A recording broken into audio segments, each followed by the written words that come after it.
Ladies and gentlemen, we are back with the continuation of the California High-Speed Rail Authority meeting for August the 17th. Before we move forward, I want to ask the board secretary to again advise the public on how they are able to use the interpreter services. So Mo, please go forward. Thank you, Mr. Chairman. Thank you all for joining. I would like to go over some important technical aspects of this meeting for listening in the appropriate language. Today, we'll be conducting this meeting in English, Spanish, and Mandarin. First, I'll provide the instructions in English. Then our Spanish interpreter will provide their instructions. After they complete, then our Mandarin interpreter will provide their instruction. First, to ensure that you hear this meeting in the correct language, everyone please go to the bottom of your screen and click on the globe icon labeled interpretation. From there, you need to select either English or Spanish or Mandarin. After you select your language, if you hear both languages at the same time, please click mute original audio. If you hear everything clearly, there is no need to click the mute original audio button. Now, if I could ask our Spanish interpreter to provide these instructions. Buenos días todos, bienvenidos de vuelta a la reunión. Yo y mi colega vamos a estar proporcionando servicios de interpretación en español. Antes que empecemos esta reunión, por aquellos que desean de ver esta reunión en español, por favor vayan a la parte inferior de la pantalla, van a hacer clic en el icono del globito que dice Interpretation. De ahí usted va a tener que seleccionar el canal inglés o en español. En este caso será español si desea de escuchar esta reunión en español. Después que seleccione su idioma, si usted oye ambos en lenguajes a la misma vez, por favor haga clic Mute Original Audio. Si usted puede oír todo claramente, no hay necesidad de hacer clic Mute Original Audio. Gracias. Thank you. And if we can have our Mandarin interpreter provide these instructions. Okay. 大家好，欢迎大家来到今天这次会议。我们先来说明一下这次我们技术方面的一些问题。如果您想选择中文口译服的话，请您到屏幕下方按那个有地球形状的语言键，按了这个键之后呢，您可以把英文的那个把它关到静音。如果所有的声音都清晰的话，您不需要做任何事情。就这样。Okay. Mr. Chairman, we can continue on. Yes, thank you, and welcome back, ladies and gentlemen. The closed session has been completed, and it resulted in no actions by this board. The board will now take up the balance of today's agenda, except for items 5 and 10, which are moved to our September 15th meeting. We will now go to agenda item number 2, which is consideration of approving the June 16th, 22 meeting minutes. If there are no additions, deletions, or questions or comments, do we have a motion for approval? So moved. Director Shank, a second, please. Second. You determine who that was, Secretary. And please take the roll. Director Shank? Yes. Chair Richards? Yes. Director Camacho? Yes. Vice Chair Miller?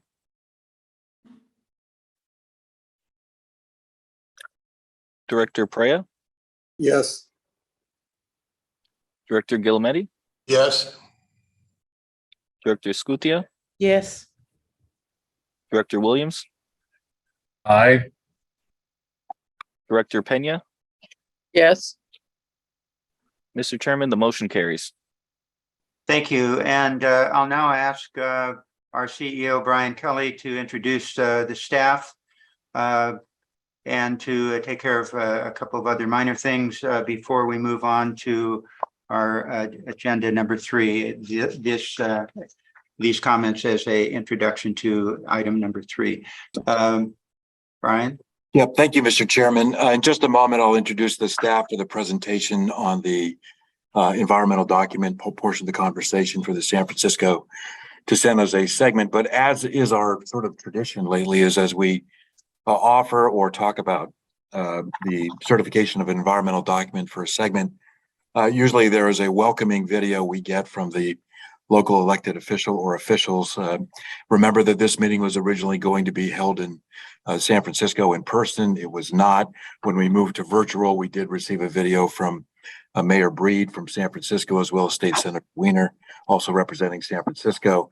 So if we can just, before I move to the introduction of the members, I did want to provide the opportunity to hear the expressions of the mayor and the senator. So with that, Justin, if you can play the videos of the representatives from San Francisco. Thank you. Hi, I'm San Francisco Mayor London Breed. We are proud that the California High-Speed Rail is the largest rail project under construction anywhere in the country. Simply put, high-speed rail will change travel in the state of California.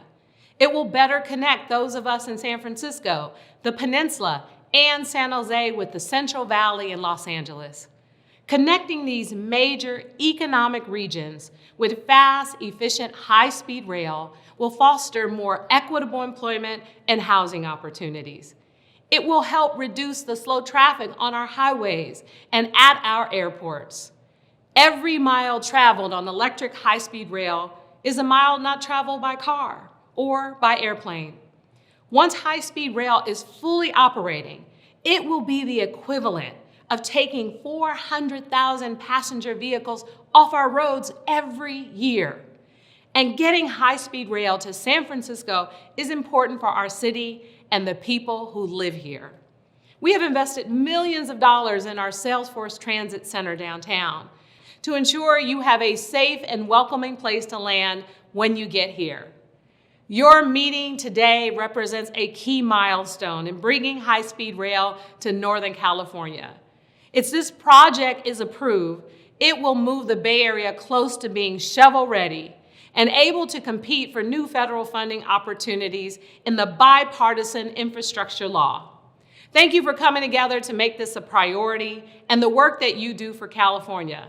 Now let's bring high-speed rail to our cities. Hi, I'm Senator Scott Wiener. I have the honor of representing San Francisco and Northern San Mateo County in the California State Senate, and I want to express my strongest possible support for certification of the final EIR and EIS for the San Jose to San Francisco segment of the California high-speed rail system. I'll be honest with you that it is embarrassing to me that the state of California does not have a true statewide rail system. The fact that traveling from San Francisco and the Bay Area to Los Angeles takes twice as long by train as by car should be embarrassing for all of us. We are long past due to have a true statewide rail system, and high-speed rail is that system. It's been frustrating to me that this has taken so long, but let's be clear. One of the reasons it's taken so long is that the opponents of the project have done everything in their power to obstruct and slow down the project. And then those same opponents, after obstructing and slowing things down, turn around and criticize the project for taking too long. Let's just get this done. This is about the future of California. It's about having a much better and more modern transportation system. It's about making it easier and faster for people to get around. It's about connecting our coastal region and particularly the Bay Area and LA with the Central Valley. And it is about climate action. We need to give people options other than driving. We can't just keep expanding freeways. So this project is so important for the future of California. Let's keep our eye on the prize and the big picture. Let's create a true statewide rail system for the state of California. And I urge support and certification of the EIR and EIS. Thank you. Mr. Kelly? Yes, thank you, Mr. Chairman. With that, I'm happy to move to the presentation of the environmental document and the considerations before the board. I'm going to introduce people that are very now familiar to the board. Boris Lipkin is our Northern California Regional Director. Serge Stanich, you all know, is our Director of Environmental Services.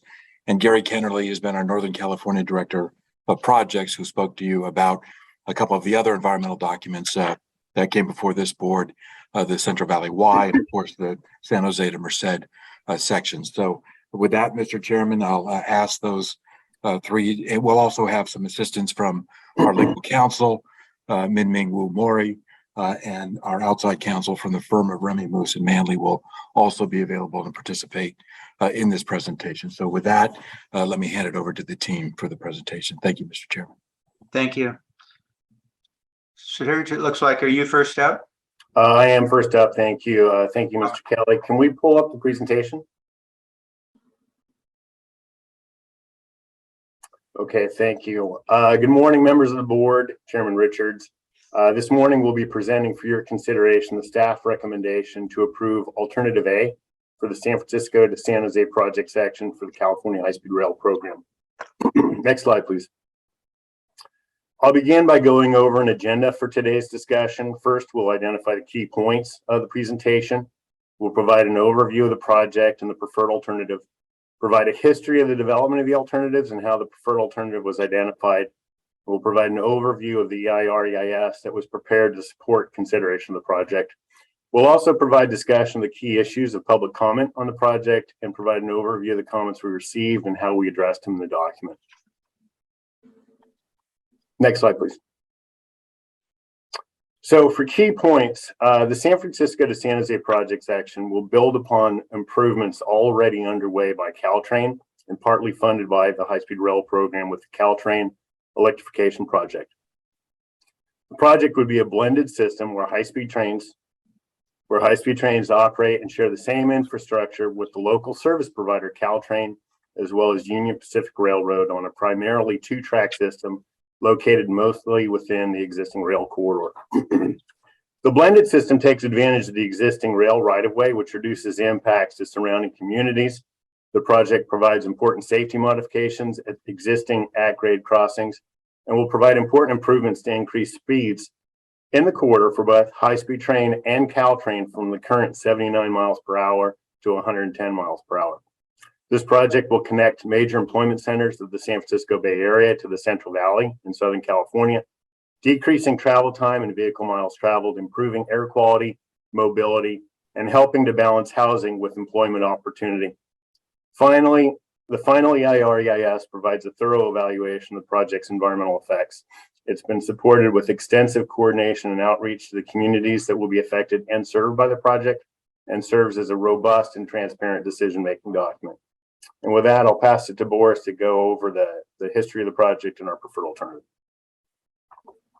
Thank you, Serge, and good morning, board members. Just to give a quick overview of the project section and how it fits in with both the regional context and some of the details of the process we've gone through to this point. If we can go to the next slide, please.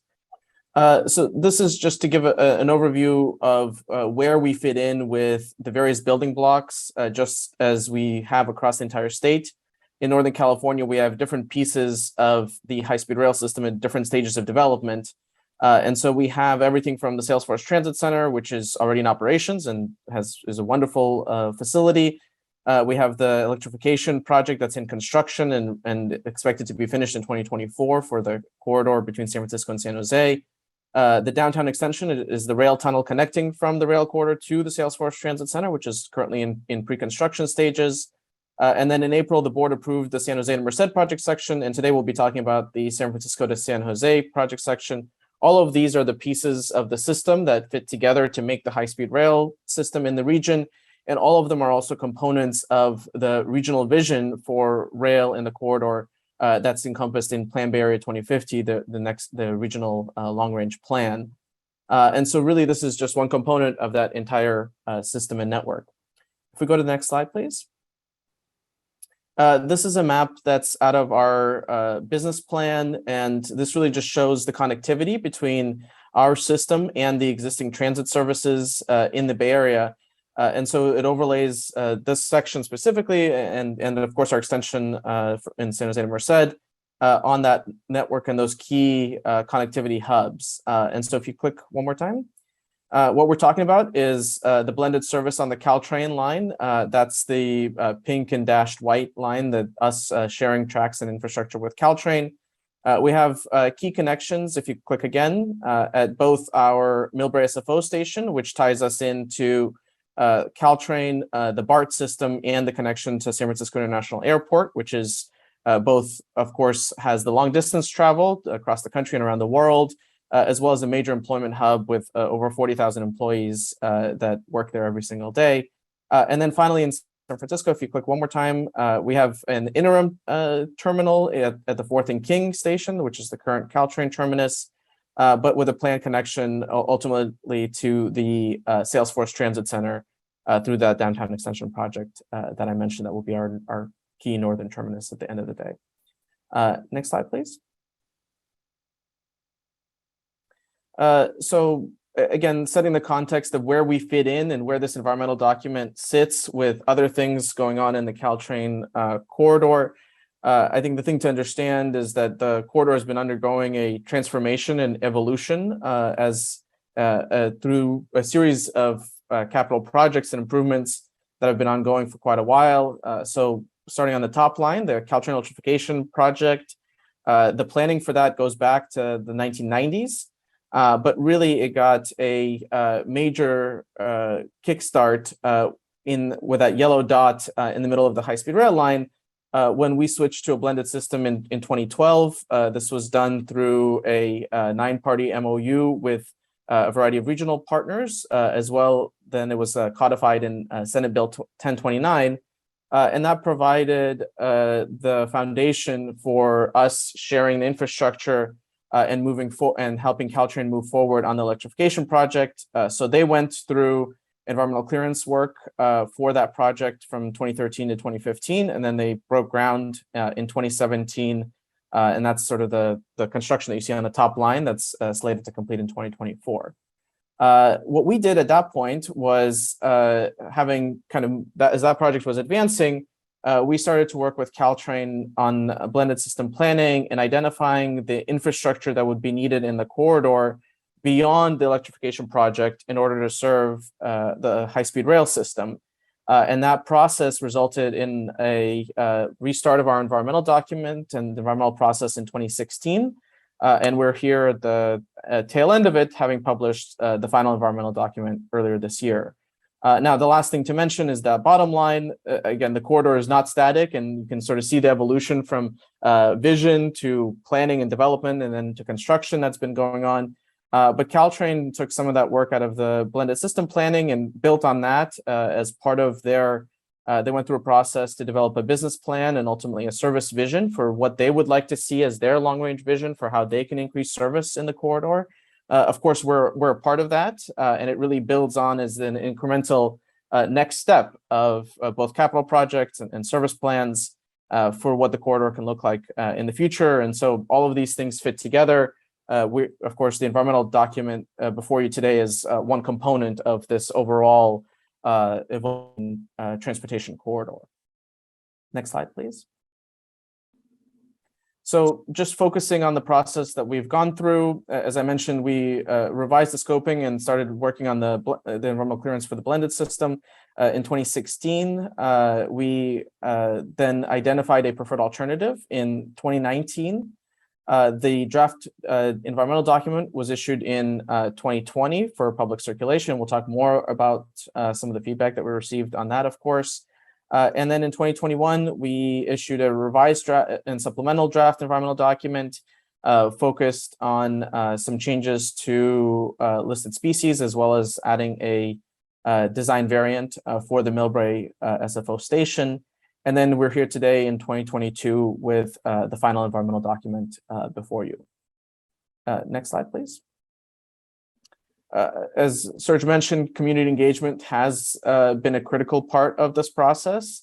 And we've had well over 500 meetings with communities, the public, agencies, and other events. We've had various stakeholder working groups that include our community working groups that are comprised of neighborhood, business, and community and other organizations, as well as more technical working groups as well. We've had open houses and materials in the relevant languages for the populations that we're serving in this corridor. Next slide, please. And then giving kind of the other brief part of the overview, in this project section, what we're really talking about, and this is focusing on the preferred alternative, are the upgrades in the Caltrain corridor that are needed for the high-speed rail service. And they fall essentially into 4 buckets of things that we looked at. We studied the speed and safety upgrades that are needed to upgrade the corridor from a 79-mile-an-hour operation to a 110-mile-an-hour operation. We looked at the modifications at the existing stations that are needed to serve our trains and our passengers. So that's at 4th and King and the Millbrae SFO station. We studied several options for the light maintenance facility with the preferred alternative, including the East Brisbane LMF that's shown on the map here on the east side of the corridor. And then we evaluated whether a passing track would be needed in the middle of the corridor or not. And in the preferred alternative, we ultimately were able to find ways that we wouldn't need those passing tracks between San Mateo and Redwood City. So we do not include that element in the preferred alternative. Next slide, please. This was something that we had presented to the board back in 2019 when the board was considering the preferred alternative for this project section.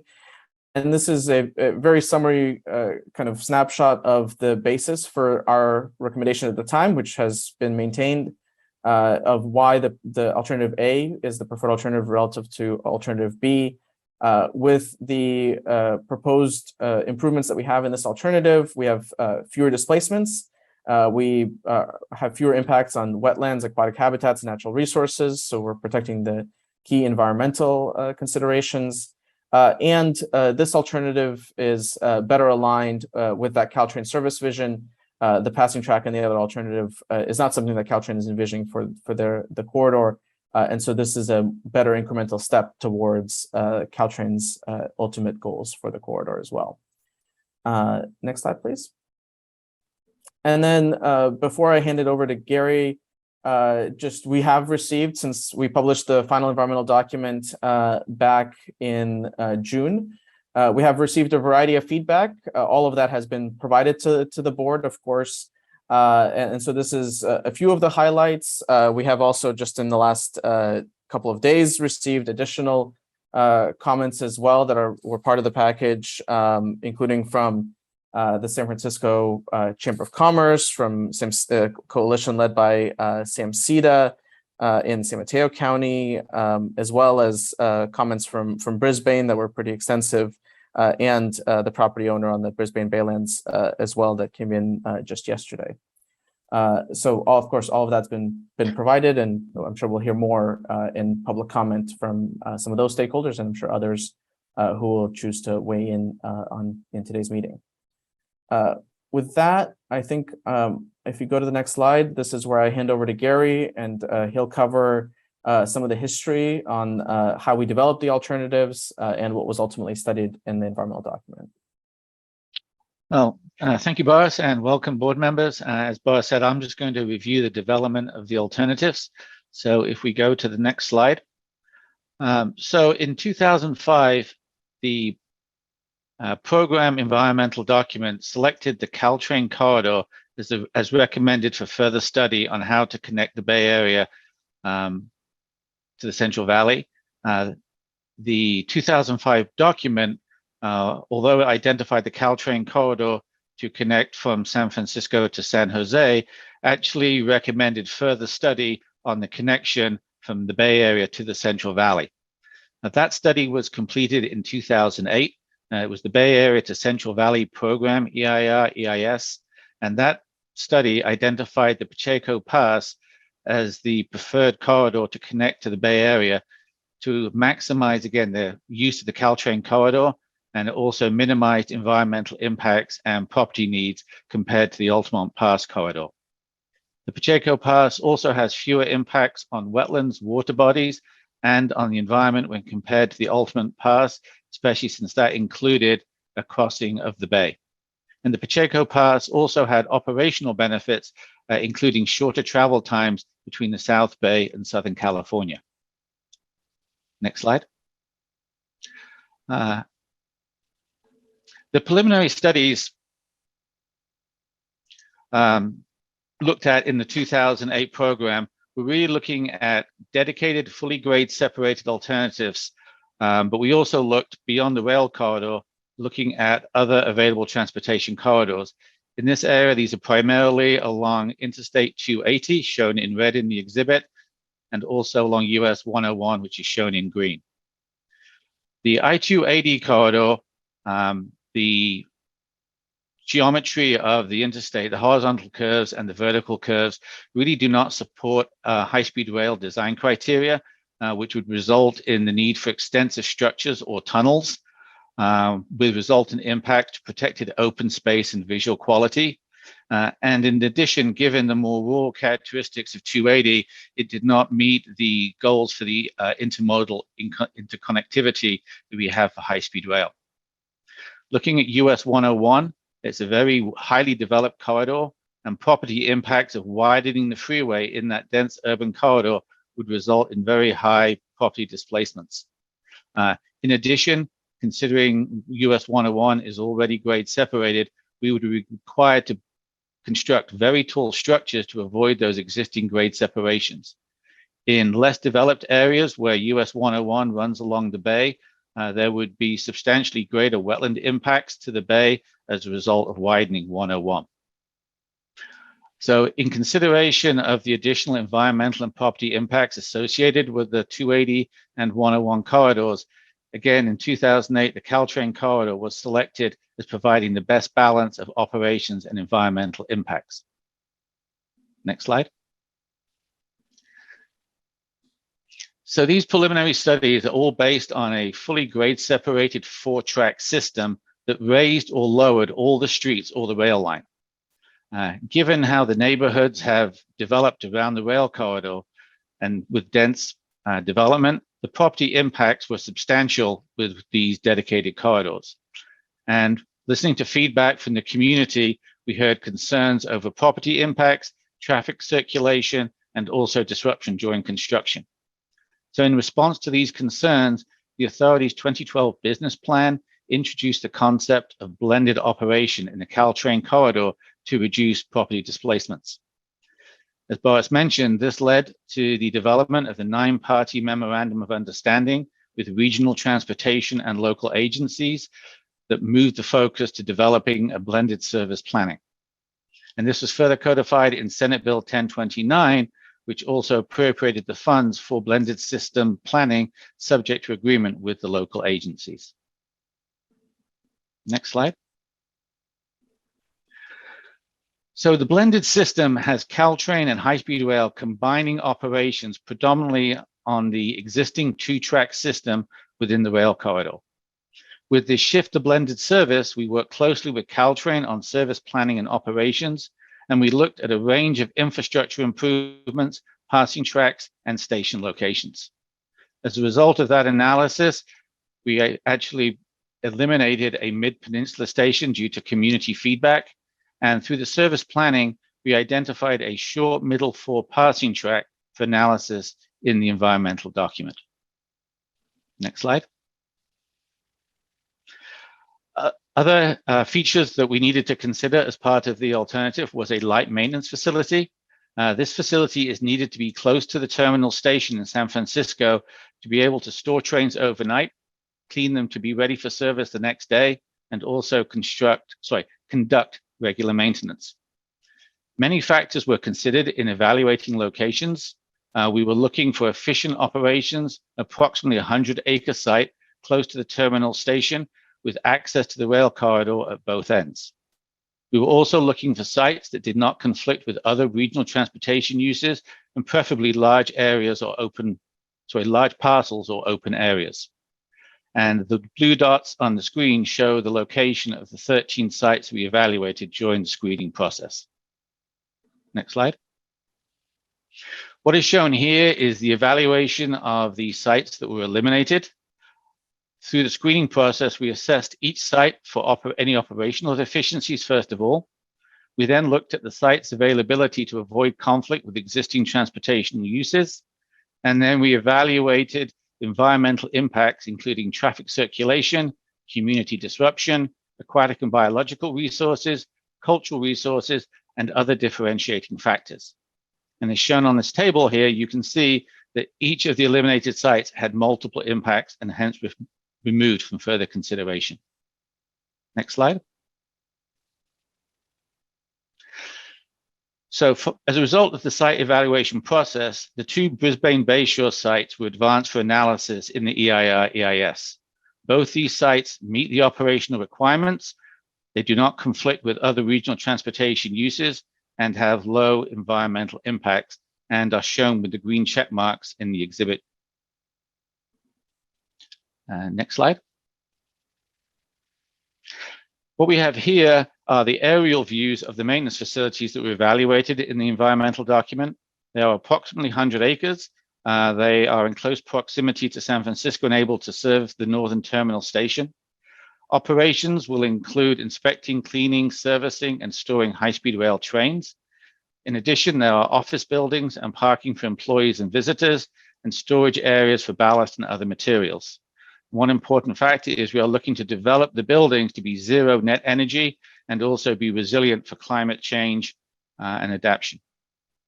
So with the preferred alternative, which is alternative A, which was located on the east side of the corridor, has fewer impacts to wetlands and sensitive butterfly habitat on Icehouse Hill, which is located to the south and west of the rail corridor, and also has fewer impacts on housing development, which is primarily located west of the rail corridor. Next slide. Another feature that we need to evaluate was the design of the Millbrae station. The Millbrae station is co-located with the existing BART and Caltrain station. So looking at the exhibit, the light blue are the existing BART platforms and tracks. Below that, you have the existing Caltrain platform and track shown in orange. We then need to introduce and construct the high-speed rail tracks and platform, which are shown in dark blue, and then an additional Caltrain track and platform at the bottom to provide for directional service. The configuration of the station was to optimize the operations and passenger flow with a centralized facility. It also provides transportation parking on the west side of the station to replace the displaced BART and Caltrain spaces. The station design also includes the extension of California Drive, which provides the circulation and access to the station. And we do recognize that the additional track and platforms conflict with current approved development, but the parking area does not preclude future transit-oriented development being advanced over that area. As a result of feedback in the draft document, we did develop an alternate, the reduced site plan design variant. In this design, we moved the station facilities to the southern end of the platforms, and the extension of California Drive was removed and would be part of a future development by others. While we note the variant does reduce conflict with the proposed development, but from the city, there is still the conflict with the platforms and track. As the city of Millbrae did not support either option, the Millbrae SFO design option is included in the preferred alternative, as it is more effective operationally and provides more efficient passenger circulation and access. Next slide. So overall, just summarizing the alternatives that are being evaluated in the environmental document. Approximately it's 43 miles from San Francisco to Scott Boulevard. You said this is a blended system with high-speed trains operating with Caltrain in the existing rail corridor. We'd be increasing the maximum operating speed up to 110 miles an hour and providing improvements to the existing grade crossings within the corridor. Stations within this alignment are the Fourth and King Station, which is a temporary terminal until the downtown extension tunnel is completed. We have the Millbrae SFO station, and in the south, the terminus would be San Jose Diridon Station, but that station was approved under the San Jose Merced section by the board back in April.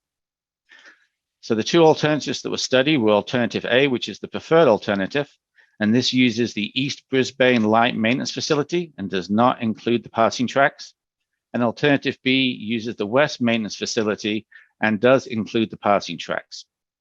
And the Millbrae station design variant was not recommended to be included. We stayed with the original SFO Millbrae design. The benefits of these alignments, again, is we maximize utilization of Caltrain electrified infrastructure, and by staying within the existing corridor, minimize right-of-way impacts to those surrounding communities. Next slide. As Boris also mentioned, the Peninsula Corridor Electrification Project is under construction. What this project is doing is it installs the electrical power and the overhead contact system to operate the electrified passenger trains. It modifies the existing tunnels to accommodate the overhead contact system, and also modifies the signal system to make it compatible with the electrified trains. And as noted, this will continue to operate at speeds up to 79 miles an hour. And if we click, with the introduction of high-speed train, as we noted, this will be increasing the speed in the corridor up to 110 miles an hour. To do this, we need to straighten some of the curves along approximately 15 miles of track to accommodate the increase in speed. And associated with that, we will need to relocate approximately 600 poles to accommodate that track straightening. In addition, we'll be installing safety improvements at the grade crossings, including 4-quadrant gates, median channelization, and vehicle detection. And we'll be also closing gaps along the perimeter fencing to provide a contained, isolated corridor for higher speed operation. But now I'd like to hand it over to Serge, and he will just provide an overview of the San Francisco to San Jose EIR-EIS. Thank you, Gary. Can we go to the next slide, please? As Gary mentioned in his presentation, the San Francisco to San Jose project section has an overlap subsection with the San Jose to Merced project section at the Diridon station. This was approved by the board at the April board meeting. This overlap area was planned from the outset to ensure that both project sections describe the entirety of the project as a single and complete project. By providing this overlap, we've been able to ensure that each project section advances independently and is described in full. They are allowed to advance in parallel as the authority worked with the various communities along each corridor to resolve concerns. This practice is consistent with all of the project sections across the HSR program. As this subsection was already approved by the board, it is not subject to further consideration before the board today and tomorrow. Rather, the focus of the board is on the remainder of the San Francisco to San Jose project section from Scott Boulevard to the north. If we can go to the next slide, please. So after the staff obtained approval by the board to advance the preferred alternative A as a preferred alternative in September 2019, we then went about preparing the draft EIR-EIS for public circulation and comment as required under the California Environmental Quality Act and the National Environmental Policy Act. The draft EIR-EIS was released on July 10th, 2020 for a 60-day comment period. In response to public circulation, the authority received 151 individual comment letters from the public. The authority then went about a process referred to as delimiting to identify individual distinct comments within each comment letter. From the 151 comment letters, the authority identified 2,121 individual comments that were then considered and addressed in the EIR-EIS. Over the course of 2020 and 2021, and in response to comments received on the draft, the authority decided to recirculate a draft EIR-EIS to disclose consideration of two new elements. First, the authority developed an alternative for the Millbrae station that reduced the site footprint of the HSR project to reduce conflicts with the city of Millbrae's planned station area plan. Additionally, the authority also included consideration of potential effects to the monarch butterfly, which was added as a candidate species to the Federal Endangered Species Act and resulted in a new, potentially significant impact. This revised draft EIR-EIS was released on July 25th, 2021 for 45 days, and the authority received 25 comment submissions, resulting in 136 individual comments. In response to the comments received on both the draft and the revised draft, the staff then incorporated certain changes into the design to reduce effects of the project and revise the document accordingly. As required by CEQA and NEPA, formal responses to all the commenters have been included in this final EIR-EIS.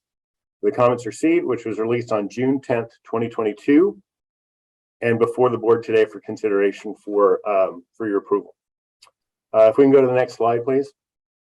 I'll talk a little bit about the changes between the draft and the final EIR-EIS. In response to comments received, the authority went about incorporating changes. These changes include refinements to the light maintenance facility in Brisbane, including modifications to the lead tracks going in and out of the facility, modifying the Tunnel Avenue overpass. We changed the design for the relocated fire station and modified our construction assumptions. We also added additional detail on the authority's site evaluation process. Gary touched on this a little bit before, and we considered alternatives, where we considered additional alternatives for the light maintenance facility as presented by Gary just a few minutes ago.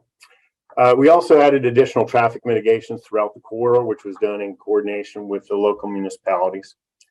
We included consideration of the Millbrae Station reduced site plan, design variant, and the Monarch Butterfly with additional mitigation measures. The analysis for this was included in the recirculated draft EIR-EIS I just mentioned. We also refined our air quality modeling, incorporated refined emissions results, and added mitigation measures that were developed after coordination with the Bay Area Air Quality Management District.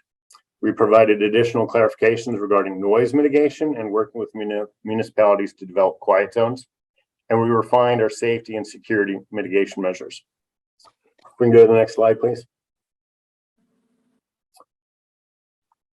The San Francisco to San Jose project section incorporates a number of specific commitments to advance design and implement construction in a manner that will avoid or minimize impacts. We refer to them as impact avoidance and minimization features, the acronym being IAMFs. They're described in Chapter 2 and listed in Appendix 2E. While the IAMFs are effective at avoiding many of the potential impacts of the project, some project effects may still result in potentially significant impacts and require incorporation of specific mitigation measures. All of the IAMFs and mitigation measures are binding commitments and memorialized in the Mitigation Monitoring and Enforcement Plan, which is one of the documents supporting the decision documents before the board, including the findings of fact and statement of overriding considerations. While the authority is responsible for all of the mitigations, the MMEP serves to clearly delineate who will implement the mitigation, including the timing and the mechanism for the implementation. We can go to the next slide, please. The EIR-EIS considers 19 resource topic areas under the analysis of how the project affects the natural and the human environment. Most of these resource topic areas are shared between CEQA and NEPA, but there are some differences. Notably, NEPA requires consideration of environmental justice, and 4F, which is part of the Department of Transportation Act, which considers effects on parks, and 6F, which are effects on land and water conservation fund areas. Before you, the items that are bolded have some residual CEQA significant and unavoidable effects, despite the inclusion of feasible mitigation measures. It's important to highlight this for the board, as consideration is a key element of the board's approval, including one of the approval documents, the findings of fact and statement of overriding considerations. I'll go into more detail on the next slide, but before doing so, I wanted to note that the resources that are not bolded are resources where the authority was able to reduce potential effects to less than significant under CEQA with the inclusion of feasible mitigation measures. I also want to call attention to cultural resources topic area. While the EIR-EIS did identify significant impacts to cultural resources, the resources that were identified fall within the San Jose Diridon subsection, which was approved in April and consequently not part of this approval. If we can go to slide 31 or advance the next slide, please. The project will result in increased operations within the Caltrain corridor, and as a consequence of which, there will be some increased disruptions to traffic and circulation around the stations and locations along the corridor. Under the consideration of transportation, the project will cause during operations delays to some bus services. Again, it's important to note that the project will ultimately take cars off the road, but some of the local bus services may experience some delays. To mitigate this, the authority will work with the municipalities to incorporate intersection improvements, particularly the use of transit signal priority treatments. The project will require the use of heavy construction equipment in an air basin that is already impaired. Again, ultimately, the project will provide important air quality improvements once it's operational, but during construction, there will be some localized increases in emissions, particularly PM10, just particulate matter and dust. The authority will require that contractors use Tier 4 equipment, which is among the best available technology, as well as renewable diesel incorporate on-site controls, including certain percentage of zero emission or near zero emission vehicles and off-road equipment. And additionally, the authority is committed to working with the Bay Area Air Quality Management District on an emissions offset program for the project section if the project's temporary construction emissions exceed the de minimis thresholds. The project will increase operations and speed of train in the existing Caltrain corridor, and these increases will increase the existing noise and vibration effects to the adjacent communities. The authority will implement the noise and vibration mitigation measures that include sound walls, specialized track design, vehicle specifications, easements, etc. Additionally, the authority will work with municipalities to develop quiet zones at grade crossings to eliminate the train horns at crossings, which is a required safety element by the FRA. If we can go to the next slide, please. The increased operations along the corridor may also result in increased gate time downtimes, which may affect emergency vehicle response times across the corridor. Affected intersections include the 4th and King and Millbrae stations, and intersections in Burlingame, Redwood City, Menlo Park, and Mountain View. Mitigations to reduce potential effects include intersection improvements such as signal timing modifications and the installation of new traffic signals. For land use, the project will conflict with two planned developments at the proposed Millbrae station and the Brisbane light maintenance facility. The authority has implemented a number of revisions to reduce these effects, but there remain conflicts between the operational needs of the high-speed rail program and these cities' land use plans, as these land use plans currently do not include any element of the HSR program into their plans. It's important to note that the authority is deeply committed to promoting transit-oriented development as proposed by these communities, and this is articulated in several of the authority's policies and in this EIR-EIS. For this project, the staff have proposed 2 additional mitigation measures in the Mitigation Monitoring and Enforcement Plan to provide firm commitments to work with the communities of Millbrae and Brisbane in a joint design process to develop site plans that achieve mutually beneficial site plans. These mitigation measures are Land Use 3 for Millbrae and number 4 for Brisbane. And finally, due to the dense urban nature of the communities along the corridor, there are several individual impacts just identified will also contribute in a cumulative manner for significant effects. These resources already are impaired due to the existing rail corridor, and the authority's project will contribute to these conditions, particularly with bus transit, air quality, noise and vibration, and safety and security. The mitigation measures are the same as previously identified and include intersection improvements, signal prioritization for transit and emergency services, air quality measures, and the implementation of noise and vibration mitigation guidelines. Can we go to the next slide, please? The authority serves as the federal lead agency to provide compliance under the National Environmental Policy Act as agreed to under a memorandum of understanding between the authority and the FRA executed in July 2019, also known as NEPA assignment. As required by NEPA, the authority completed consultations for several federal laws to obtain approvals from federal partners. Under the Federal Endangered Species Act, we obtained biological opinions from the National Marine Fisheries Service and the U.S. Fish and Wildlife Service, which were completed in March and April of 2022, respectively. The authority has an MOU in place with the Army Corps of Engineers and the U.S. Environmental Protection Agency for potential effects to waters of the U.S. under the Federal Clean Water Act. We refer to this as the checkpoint process. The Army Corps of Engineers and EPA concurred with the authority as part of Checkpoint C that the preferred alternative was the least environmentally damaging practicable alternative. It's referred to as the LEDPA. This was done in June of 2020. And this essentially confirms that our preferred alternative has the least impact to aquatic resources. For compliance with the National Historic Preservation Act, the authority consulted with numerous state and federal parties, including the State Historic Preservation Officer. The MOA between the authority and the consulting parties was signed in June 22nd of 2022. It was based in part on the SHPO's concurrence that the proposed project would not adversely affect protected historic resources. And finally, air quality conformity is one element of the NEPA process that the FRA retains.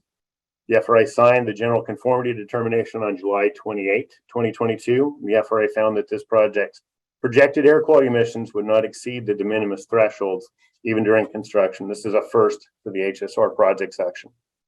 So that summarizes the environmental document. I'll pass it on to Boris who will then go into a little bit more detail regarding the comments that were received, the key interests, and how we address them. Thank you, Serge. And if we can go to even one more slide, this is really meant to cover some of the key topics of stakeholder interest. Obviously, during the development of the environmental document, lots of issues have come up, and this is by no means trying to be comprehensive with it. These are some of the top lines, if you will, that we heard quite a bit about and wanted to give some additional information to the board on. Of course, we'll also hear additional public comment as well as the letters that have come in, and be prepared to come back tomorrow to either expand on some of these topics or cover other ones that the board may want to hear additional information on as well. But the four that we wanted to cover today really focus on the light maintenance facility in Brisbane, the Millbrae SFO station, and again, you've heard some about both of those already, at-grade crossings and grade separations, and the Caltrain 2040 service vision.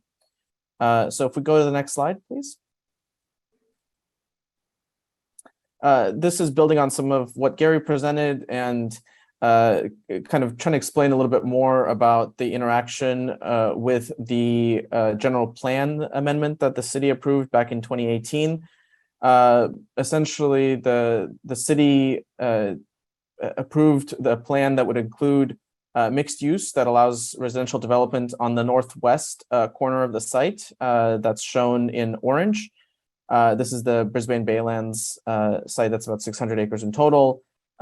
In looking at the light maintenance facility, we wanted to, because the housing development there is a key priority both for the state and for the local jurisdiction, we wanted to, as part of consideration of the preferred alternative, focus on the east side, and that was one part of the recommendation of the East LMF as the preferred alternative, to put it away from the housing and away from on the other side of the rail corridor.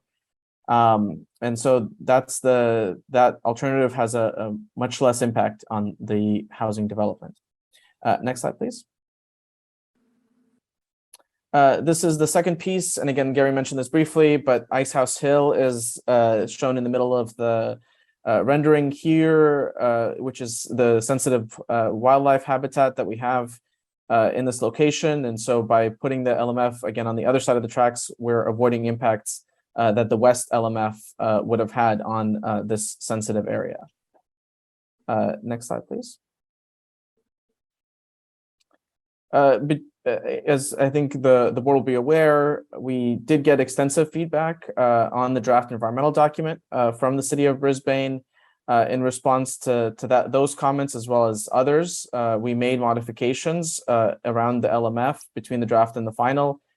This included elements such as the main road access into town, the phasing of the construction, so that we could make sure that the roadways would stay open to access the town, as well as the fire station, and other updates on both construction and operations of the LMF. In response to those comments, they're tagged with the different numbers here showing the different changes that are shown in the list on the left. The bold ones, just to get a sense, came from the city of Brisbane. Now, as I mentioned already, the city has submitted additional comments, and we are happy to have that be some of the topics that we can cover tomorrow as well. Next slide, please. Switching to the Millbrae SFO station, this is our key hub in San Mateo County. It provides the convenient transfers to Caltrain, BART, Samtrans, and other transit services that serve the station today. It's also our key link and access for San Mateo County residents, visitors, and employees and folks using the San Francisco National Airport. So it's really a key tie-in for us into the local transit network. If you go to the next slide, please. Gary already described the process that we went through in looking between our original station design and the design variant that we developed. Ultimately, we are recommending the original design, as it provides a better access across all modes and a more convenient passenger experience. But of course, In this location, the key kind of topic that we've been extensively talking with the city about has been around development, and we have certainly done work looking at how the area can include both our station and development. And so if you go to the next slide, please. This is straight out of our environmental document, and it takes our site plan and the preferred alternative. And you can see in sort of the dashed outline where the parking locations are really pads that can become buildings as we look at potential integration between the station facilities and surrounding development. And the authority certainly has policies supporting TOD. And while we are not proposing to put buildings, we do see a partnership with the city that could essentially use our plans as a launching point for that conversation about how we integrate with our station and our needs with the surrounding development. And just to give a sense of where we see these kinds of examples, and I think we have a lot of them in the Bay Area where transit stations and parking have become hubs for TOD. If we go to the next slide, please. This is just on the other side of the tracks in Millbrae. And so what you see is from 2018, this was a parking lot. If you click one more time, this was a series of parking lots that are just on the other side of the BART facilities there that are shown in the pictures. And then in what's happened during that time, if you go to the next one, is all of those parking lots have become buildings. And if you click again, you can see on the aerial, and I was just, one more click, please. You can see the buildings that are going up. I was just there recently. The scaffolding is actually down on the building that's shown there on the right side. And all of this to say is that the idea that the parking lots are can become development and don't preclude development on top of them, I think has been well trodden across the Bay Area and even in right here in Millbrae as well. And so we continue to want to work with the city on how we can do that. We think our plans are a foundation for those conversations to continue as we move forward. Next slide, please. This is switching topics and focusing on at-grade crossings. We had a similar conversation in the San Jose to Merced project section where we had a blended portion between San Jose and Gilroy. But what we're proposing at each of the at-grade crossings are the needed safety upgrades to comply with both Federal Railroad Administration and California Public Utilities Commission requirements for at-grade crossings. We've also proposed a series of site-specific traffic mitigations, as Serge mentioned, and we have been a partner in working on a particular grade separation project, the 25th Avenue grade separation project that I'll mention a little bit more about. But this is a topic that is a hot button in the corridor, and we certainly see continued conversations with the cities and how we can partner and work together on at-grade crossings and traffic issues that go along with those. If you go to the next slide, please. This is just an overview, and again, we did this in San Jose to Merced as well, of the improvements that we're proposing at the at-grade crossings. And really the purpose of those improvements and the focus on safety is about making sure as a train is going by that nothing else can get onto the existing rail corridor. And so right now in most locations, there are 2 gates that come down and just block 1 lane of traffic on each side. What we've proposed is if you click one more time, is to put 4 quad gates on each of those crossings so that as a train is approaching, no cars can get onto the rail corridor because of course, whether a train is going 50, 80, or 110 miles an hour, the whole goal is that nothing else will be there when the train is passing. Similarly, if we go to the next click one more time, installing channelization in the middle of the roads to prevent people from trying to dodge the gates and go around them as the gates are coming down. If you go to the next one, for bike and ped improvements, we're talking about in many locations, Caltrain has already installed bike ped gates. But in locations that don't have them, we are proposing to add them as well. And then finally, for the rest of the rail corridor, if you click one more time, again, much of the corridor is already fenced, but where there isn't fencing, if you click again, we're proposing to add fencing to make sure that even in between the at-grade crossings, somebody can't get on the rail corridor as the train is passing. And so all of those combine to create a corridor where the only thing that should be there as the train is there is just the train itself, and no vehicles, bikes, peds, or other folks as trains are passing, to make sure that it's a safe environment for everyone. Next slide, please. While that's the improvements that we're proposing, and they are important, and again, based on FRA and CPUC guidance, the Caltrain corridor has a variety of grade separation projects that local jurisdictions have been planning, and the chart on the right is one that Caltrain had put together as part of their business plan process, looking at all of the different grade separations that local jurisdictions have in the works. There's, I think, over 20 of these out of the 39 grade crossings between San Francisco and San Jose. And so both the authority and Caltrain have certainly supported these efforts. We're very encouraged by what the governor and the legislature ultimately included in the budget this last year as a major new state investment in grade separations, as well as a program in the bipartisan infrastructure law that does support grade crossings and improvements in grade separations as well. So we do see folks starting to pay attention to the need in this corridor and these important projects. And we've certainly been supporters of many of these efforts and will continue to be, but we're not proposing to grade separate the corridor, for example. And then one more slide on grade separations, just to highlight the 25th Avenue grade separation project. This is a bookend project that we did help contribute towards. And this one was our first bookend project that opened to the public last year. This created separations at 3 crossings at 25th, 28th, and 31st Avenues in San Mateo. It also rebuilt the Caltrain Hillsdale station. I was there this weekend, and it's a very lovely station facility. So certainly it's good to see something that we helped put together and contribute towards out in action. It really helped connect the two sides of the tracks with these additional bridges that go over the roads. And then just one more slide for me on the Caltrain 2040 service vision.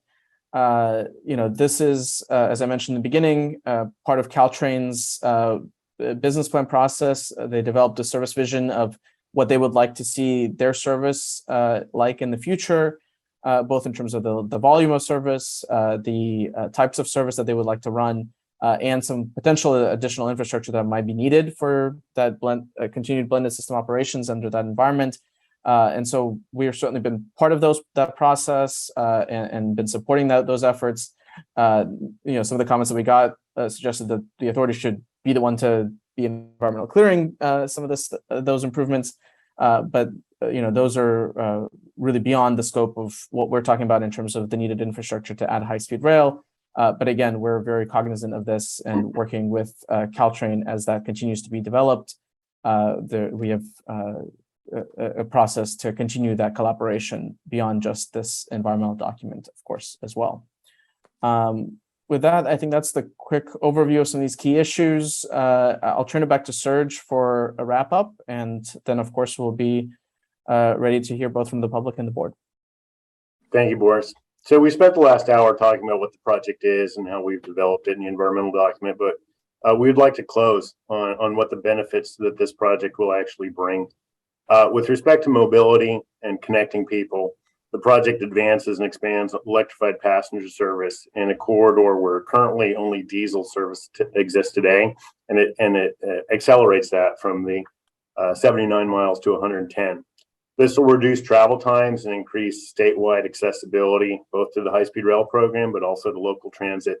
It'll modernize and expand the regional rail capacity, increase intermodal connectivity, particularly with bus and air, improve safety along the rail corridor and the stations, and increases transit capacity. For economic benefits, the statewide network enables regional employment and income growth. It'll increase attractiveness for tourism. You can imagine the situation where people fly in to SFO and connect to the high-speed train to connect to Yosemite and anywhere else in California. This lays the foundation for new domestic high-speed rail industry and increases economic activity around the high-speed rail facilities. For environmental, This reduces local, state, and regional vehicle miles traveled and greenhouse gas emissions. It'll reduce long-term energy use. It avoids and minimizes adverse impacts by utilizing the existing rail corridor. This minimizes the displacements and takes to neighboring communities and homes and residences and businesses. Fewer natural and community impacts compared to other transportation alternatives, and it frees up capacity at the San Francisco International Airport for long distance travel. We can go to the next slide. This concludes our presentation to the board. After this, we'll have an opportunity to listen to public comment, and based on what the board has heard today, can identify any issues or matters they would like additional clarification. Staff will then go about preparing responses, and we'll return tomorrow morning or at noon to present responses to the issues that were identified to the board. Then council will walk the board through consideration of the project and the approval documents. And there will be an opportunity for the board to discuss or deliberate on the proposed action. And again, just for consideration, the proposed action would be certification of the final environmental impact report, environmental impact statement as the CEQA lead agency, approve the preferred alternative and the related CEQA decision documents. This is the MMEP, the Mitigation Monitoring Enforcement Plan, and the findings of fact and statement of overriding considerations. And then finally, direct the CEO to sign and issue the record of decision under the NEPA assignment MOU that the authority holds. And this concludes our presentation. Serge, I want to thank you very much, and I want to congratulate you, Gary, and Boris for an excellent presentation. That being said, I want to also convey our thanks and appreciation to not just yourselves, but all of the staff, management, consultants, and contractors who for years have worked to get us to this point on this presentation. You all have cause to be proud. Thank you. Mr. Kelly, do you have anything you'd like to add?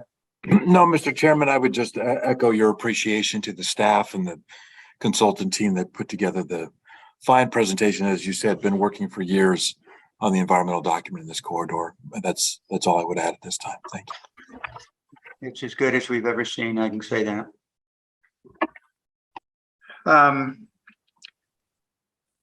Thank you again to all of you, and we'd like now to ask the board secretary to again please explain to the public the process for those wishing to comment on the San Francisco to San Jose environmental process before the board. Mo? Thank you, Mr. Chairman. For those wishing to offer public comment on agenda items 3, 12, 13, 14, and 15, please listen and follow these instructions.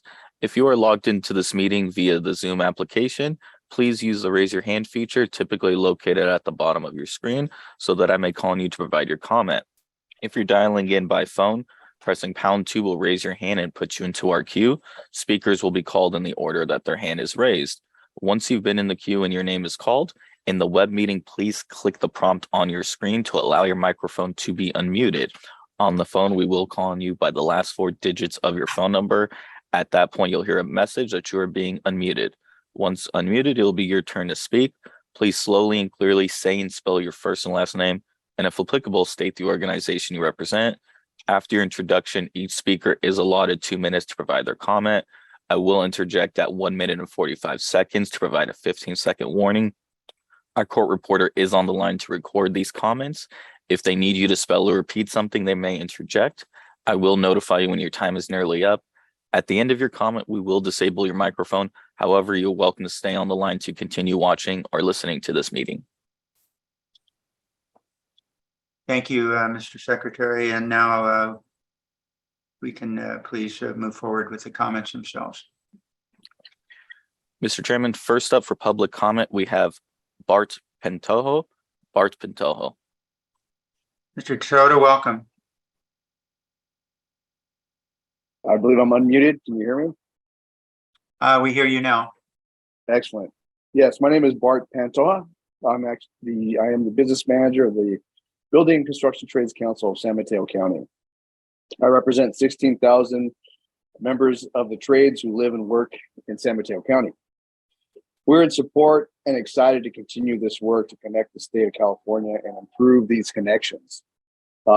As stated in the presentation, for example, the Gateway at Millbrae project has provided many jobs and career opportunities with pathways through apprenticeship to good union construction careers that will provide for the workers, their families, and the communities they live in and work in. That was what was mentioned in the presentation. You know, connecting these communities is something that is long overdue.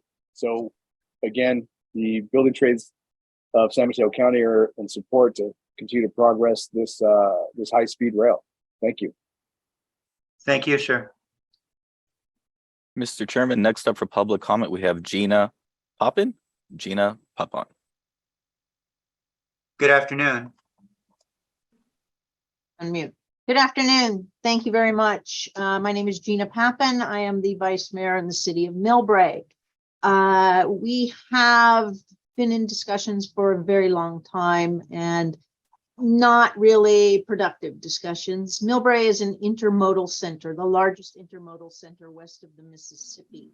It has Caltrain, BART, supposed to be high-speed rail, and a direct link to SFO. We do believe that we need a study combining all the stations. No one needs a separate Caltrain station, BART station, or a separate high-speed rail station, which is currently proposed. You can't expect people to get off a train with a walker, go across the tracks, up an escalator, down an escalator, just to get to the airport.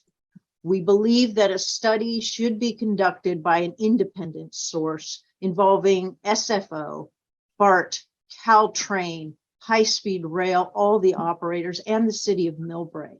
It would be extremely productive to have an independent study.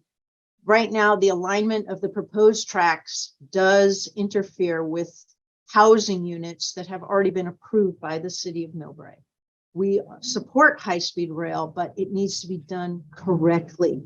There is a $70 million BART station currently on this site, which is completely underutilized. There is an opportunity here for high-speed rail, the policymakers, to make a determination to have an intermodal center, which incorporates all the stations at this location. I encourage this 15 board seconds remaining. Time and work with us to do an independent study regarding the alignment of the tracks and the station. Thank you very much. Thank you for your comments. Mr. Chairman, next up for public comment will be Cliff Lentz. Cliff Lentz. Mr. Lett, good afternoon or good morning. Good morning. I'm Cliff Lentz, Brisbane City Council member. It was noted that the city of Brisbane has submitted comments on the EIR-EIS. Those comments speak for themselves, and nothing I say is meant to or detract from them. Brisbane has been working diligently with the property owner of the Baylands to heal the land and create one of the most sustainable developments in the country. One of the proposed land uses is desperately needed housing. We are committed to doing our share and have placed in our general plan the ability to double the size of our current population to meet that need. We want to create vibrant and healthy neighborhoods. A rail maintenance facility is not a compatible use with housing. Also, a rail maintenance facility significantly undermines bringing alternative modes of public transportation to the Baylands in an efficient manner. Instead of having Caltrain, Muni Light Rail, Bus Rapid Transit to the Balboa BART station, and commuter shuttles all convening at one multimodal station, the location of the rail maintenance facility forces these public transit modes to be disconnected. It also undermines a long-planned traffic improvement known locally as the Geneva Avenue Extension, forcing cars to drive through residential neighborhoods to access 101. If this wasn't bad enough, the preferred site for the rail maintenance facility is a former unregulated dump. The amount of untreated garbage to be hauled off is mind-blowing. An estimated 125,000 truckloads of solid waste, including 13,000 truckloads of hazardous waste, would be dug up and driven away. That's about 690 trips per day. The hazardous waste would be driven over 200 miles away to Kettleman Hills, which not only raises environmental issues, but environmental justice issues 15 as seconds well. remaining. To say that the environmental impacts would not be significant is not being truthful. No environmental agency tasked with remediating a former landfill would ever recommend removing garbage at this scale. Brisbane has never said no to high-speed rail. Over the 2-minute But- time limit. Okay. Let him Thank you. finish his comments.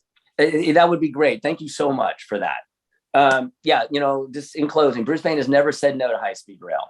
What we have said and will continue to say is high-speed rail has only given consideration to the Brisbane Baylands for its light rail facility and never generally considered other alternatives. So, we're just looking for a safer alternative that should be considered. Thank you very much. And I appreciate all the great work that all of you are doing. Thank you, sir. Mr. Chairman, next up for public comment, we have Ann Schneider. Ann Schneider. Welcome, Ms. Schneider. Thank you. Ann Schneider, Councilwoman, City of Millbrae, former mayor. Just to formally state, the City of Millbrae has no agreement with high-speed rail. The EIR and the supporting documents are misleading, and in a way, they are lying by omission, including the fact that our Millbrae Station Area Plan is from 1998. It was augmented in 2016 to add housing per the request of BART. There are a number of problems that we can go into, but in your discussion of at-grade crossings, you don't include Center Street, which is the only way in and out of our Marina Vista neighborhood. With the number of trains and the gates down, our emergency personnel will not be able to get into that neighborhood to help someone with a heart attack or to evacuate people if that should be needed. This same project, as Councilman and Vice Mayor Pappen said, you've already killed 488 housing units we've approved. This same project would increase or improve all of the infrastructure around the BART station. Stormwater, sewage, purple pipe, and water systems. You put all of that on hold because you think you can play the long game and just wait us out and continue the blight that has existed in Millbrae. You use the example of the Gateway project across the way. That was 20 years of no income or revenue to the city of Millbrae and a surface parking lot. And now you tell us someday when you build in Millbrae, someday we can build on top. Well, that's just keeping and hurting Millbrae's economy. You recently published an article about the lovely multimodal station you are making in Merced. You could do the same thing here in Millbrae, but you choose not to. 15 seconds remaining. You leave us with a station that smells of human feces and urine. And in your documents, you say clearly that Millbrae will lose financially, our school district will lose financially, but Millbrae should do this for the greater regional good. We already take most of the damage from SFO in noise. We already are doing our part for regional good. It is not fair to treat Millbrae or Brisbane, for that matter, the way you are in this EIR. I don't accept this as an elected official, and I hope that we can work together, but our staff and Vince Musi sat down with your staff and came up with multiple alternatives, and high-speed rail walked out of the room every time. So I don't have a lot of faith in cooperation and collaboration, but I really wish you could dream what this could be. As Vice Mayor Pappen said, the existing BART station has empty kiosks. It has a floor you can't walk on when it's wet. It needs to be removed, and it needs to be one station. Thank you. Thank you.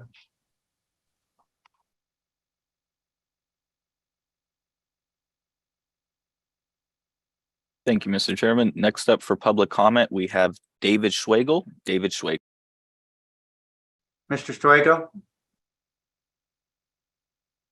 Okay, this is David Schwagel, David Schwegel, rhymes with bagel, spelled like Schwegel. I'm often referred to as the Schwegel bagel. So first off, I put in a bunch of calls to the city of Millbrae and to Brisbane. I'm a licensed civil and traffic engineer in the state of California, licensed in traffic in Oregon, licensed in civil in the state of Washington, and I'm going for my traffic PE in the states of Arizona, Idaho, and Nevada. And I feel their concerns are valid, and I just want to make sure that we really do everything we can to make this a win-win-win with Millbrae, Brisbane, and the authority. I also echo the support of Andy Kuntz. He has several taglines referring to high-speed rail itself as a bargain of the century, and the Salesforce Transit Center is the most significant investment in modern transportation in more than a century. I also encourage us to please connect with Roger, R-O-G-E-R, Millar, M-I-L-L-A-R. He is the Transportation Secretary for the state of Washington, David Kim's counterpart. What he had the Washington State Department of Transportation do was calculate the cost of adding one northbound and one southbound lane along the Cascadia Innovation Corridor between Portland and Vancouver, BC, via either Seattle or Bellevue, Washington. And they discovered $108 billion just to add one northbound, one southbound lane, and that will only fill up with traffic once built, versus $42 billion for a maglev system. So $42 billion versus $108 billion. And that high-speed rail maglev system will carry the passenger equivalent of a 12-lane freeway with airports at either end. 15 seconds remaining. Yes. So collaborate with WashDOT. I want to know how much it would cost to add one northbound and one southbound lane to 101 and 280. Thank you so much and enjoy the rest of your meeting. Thank you, Mr. Schlegel. Mr. Chairman, before we call on the next person, I'm going to briefly remind the attendees on how to provide public comment. For members of the public who wish to provide public comment and have joined us via the Zoom application, please use the raise your hand feature typically located at the bottom of your screen so that I may call on you to provide your comment. If you're dialing in by phone, pressing #2 will raise your hand and put you into our queue. Speakers will be called in the order that their hand is raised. Next up for public comment is Jason Baker. Jason Baker. Welcome, Mr. Baker. Thank you. As you said, my name is Jason Baker. I'm Senior Vice President of Infrastructure for the Silicon Valley Leadership Group. We represent over 350 innovation economy companies throughout the San Francisco Bay Area, and we strongly support final certification of the final EIR on high-speed rail. High-speed rail is good for business, good for jobs, and of course, good for the environment and the survival of our planet as we know it. We know voters in the Bay Area strongly support high-quality public transit. The Silicon Valley Leadership Group led or co-led 5 transportation measures since 2000 to support local and regional public transit, including BART and Caltrain, and each of them passed, 4 out of 5 of them exceeding 2/3 voter support. Most recently, SVLG led Measure RR to save and expand Caltrain, and in the middle of a pandemic, voters voted overwhelmingly to tax themselves to pass that measure and raise $3 billion to save and expand Caltrain. High-speed rail leverages and magnifies the value of those local and regional transit investments and increases the opportunity for more federal investment in California public transit. Business and cities are doing the right thing, investing in transit-oriented development, putting housing and jobs near Diridon Station in San Jose, as Google and Adobe and others have done, and in San Francisco, as Salesforce and others have done. Getting high-speed rail done is a critical next step in that good planning effort. This is exciting. It's a big day in the history of California transportation and connectedness. We encourage the board to pass the EIR, EIS, and get high-speed rail done for all of California. Thank you for your service and your work on this important historic project. Thank you, Mr. Baker.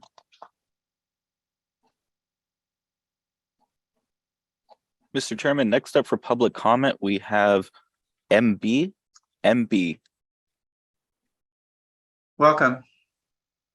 Good morning, Chair, Executive Director Kelly, members of the board. My name is Michelle Bouchard, and I serve as the Acting Executive Director for Caltrain. Today's certification action is a major milestone, coming a decade after the critical agreements that established our shared commitment to a blended system on the Peninsula Corridor. Caltrain strongly supports certification of the final environmental impact report for the San Francisco to San Jose project section. The Caltrain corridor is a dynamic environment. Our regional rail service will be electrified by 2024, and Caltrain continues to work toward implementation of the board-adopted 2040 service vision. Ensuring the successful implementation of the blended system and the Caltrain 2040 service vision is of critical importance to both of our agencies. Caltrain is grateful for our years of partnership on the peninsula and committed to continued collaboration for decades to come. While additional shared use agreements and a new 9-party MOU are necessary to keep moving our transformative projects forward, Let's take time today to celebrate this milestone in the life of California High-Speed Rail and our commitment to moving people and connecting communities in the corridor. Thank you very much for the opportunity to speak. Thank you, Ms. Prasad. Mr. Chairman, next up for public comment, we have Tom Williams. Tom Williams. Yes, good morning, everyone. Tom Williams, City Manager here at the City of Millbrae. And just as the person from Silicon Valley Leadership Group just said, putting jobs and housing next to transit is the goal. 8.5 acres of prime high-density residential zone land here in the City of Millbrae under high-speed rail's plan is being converted to 8.5 acres of an asphalt surface parking lot. This is absolutely adverse to every smart growth housing planning policy that I've ever been involved with in my 37 years here in California as an urban planner and city manager. It's also adverse to the governor's housing emergency declaration to add much needed residential in the state of California, especially San Mateo County in the Bay Area. So the City of Millbrae does request that high-speed rail go back to the drawing board, work with us to develop a true multimodal transit station within the existing footprint of the current BART and Caltrain station, which is cavernous. There's plenty of land there to do this right. As somebody else mentioned, we will welcome the world through those visiting the Bay Area at SFO. We need to do something great. We need to do something grand. And you adopting this and certifying this EIR is totally adverse to all of those principles. Blocking approved high-density housing that is ready to move forward, that's approved, is one of the most costly inverse condemnation acts I've ever seen. Eminent domaining 8 acres of high-density residential for a surface parking lot is costly. It will lead to delays, and there is a better way. So we are requesting that you do not take action to certify this EIR. You redirect staff to go back to the drawing board and work with us on a plan that we can all be proud of. Thank you. Thank you, Mr. Williams. Mr. Chairman, next up for public comment would be Ashley Swearingen, and I apologize if I mispronounced the name, Ashley Swearingen. Good morning, Mayor. Hi, good morning, Mr. Chair, and actually well done on the last name. I am calling to express gratitude to all of those of you who have been at this project for so long, and want to say a special thank you to the volunteer board leadership, the members of the board, the elected officials, Governor Newsom, Governor Brown, the transportation secretaries, the staff, all of the people who have carried this work for so very, very, very long. This is, in fact, a monumental moment, and I wanted to just call and express my gratitude for all of you for staying with it. And thank you for the ways in which you've worked with us at the local level in the Fresno area to get this project done right and done well. We're anxious to see this come to fruition, and we're optimistic and hopeful, not just for future generations, but that this generation will experience the benefits of high-speed rail. So just wanted to chime in for a moment and wish all of you just a congratulatory moment. I will say, and listen to the public comment about just how this affects the very local level, the City of Millbrae, others. We know that the next big push, certainly in the Central Valley, is going to be getting the station area development done right. And that's going to take a whole nother level of push. And so speaking as a former local official, I'll just say, yeah, we got to do right by the local cities. We got to do right by the station area planning. But I'm confident that that is possible. So with that, thank you again so much, and congratulations, everyone. And I urge your adoption of the environmental certification. Thank you.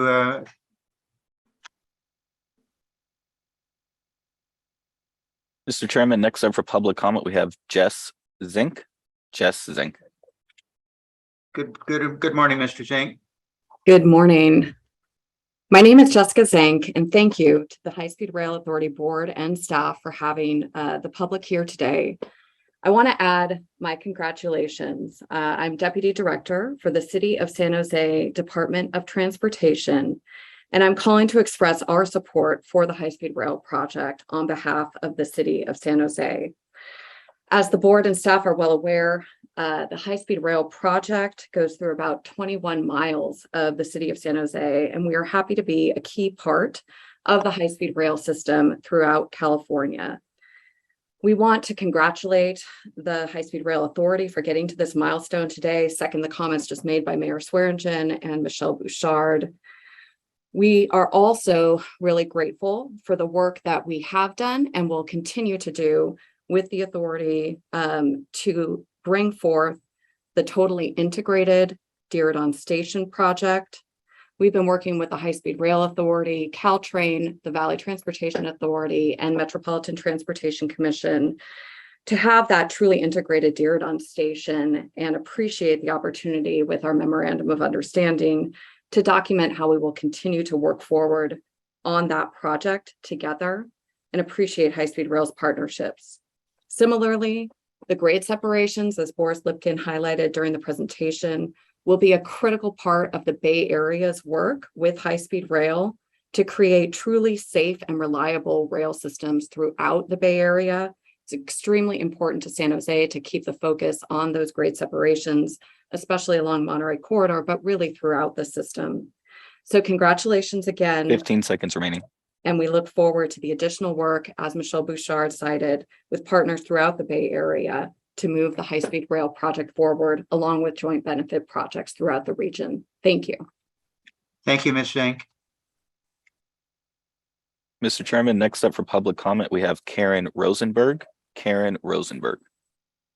Welcome, Ms. Rosenberg. Hello, thank you for having me. As you heard, my name is Karen Rosenberg, and I'm a Resilience Associate with Greenbelt Alliance. For over 60 years, Greenbelt Alliance has worked to educate, advocate, and collaborate to ensure the Bay Area's lands and communities are resilient to a changing climate. We believe that the completion of this environmental document is an important milestone in bringing high-speed rail to Northern California and reducing our vehicle miles traveled and greenhouse gas emissions, while also fostering more equitable employment and housing opportunities. Our current travel modes are not enough to meet future growth and demand for intercity travel and stem from congestion and delays, weather conditions, accidents, and other factors. We believe that implementation of high-speed rail service will greatly reduce the time associated with intercity travel throughout California, while simultaneously being powered by clean and efficient energy sources. We urge the board of directors to help move this forward. Thank you for your time. Thank you, Ms. Rosenberg. Mr. Chairman, next up for public comment, we have Next Steps Marketing. Next Steps Marketing. Next Step Marketing, welcome.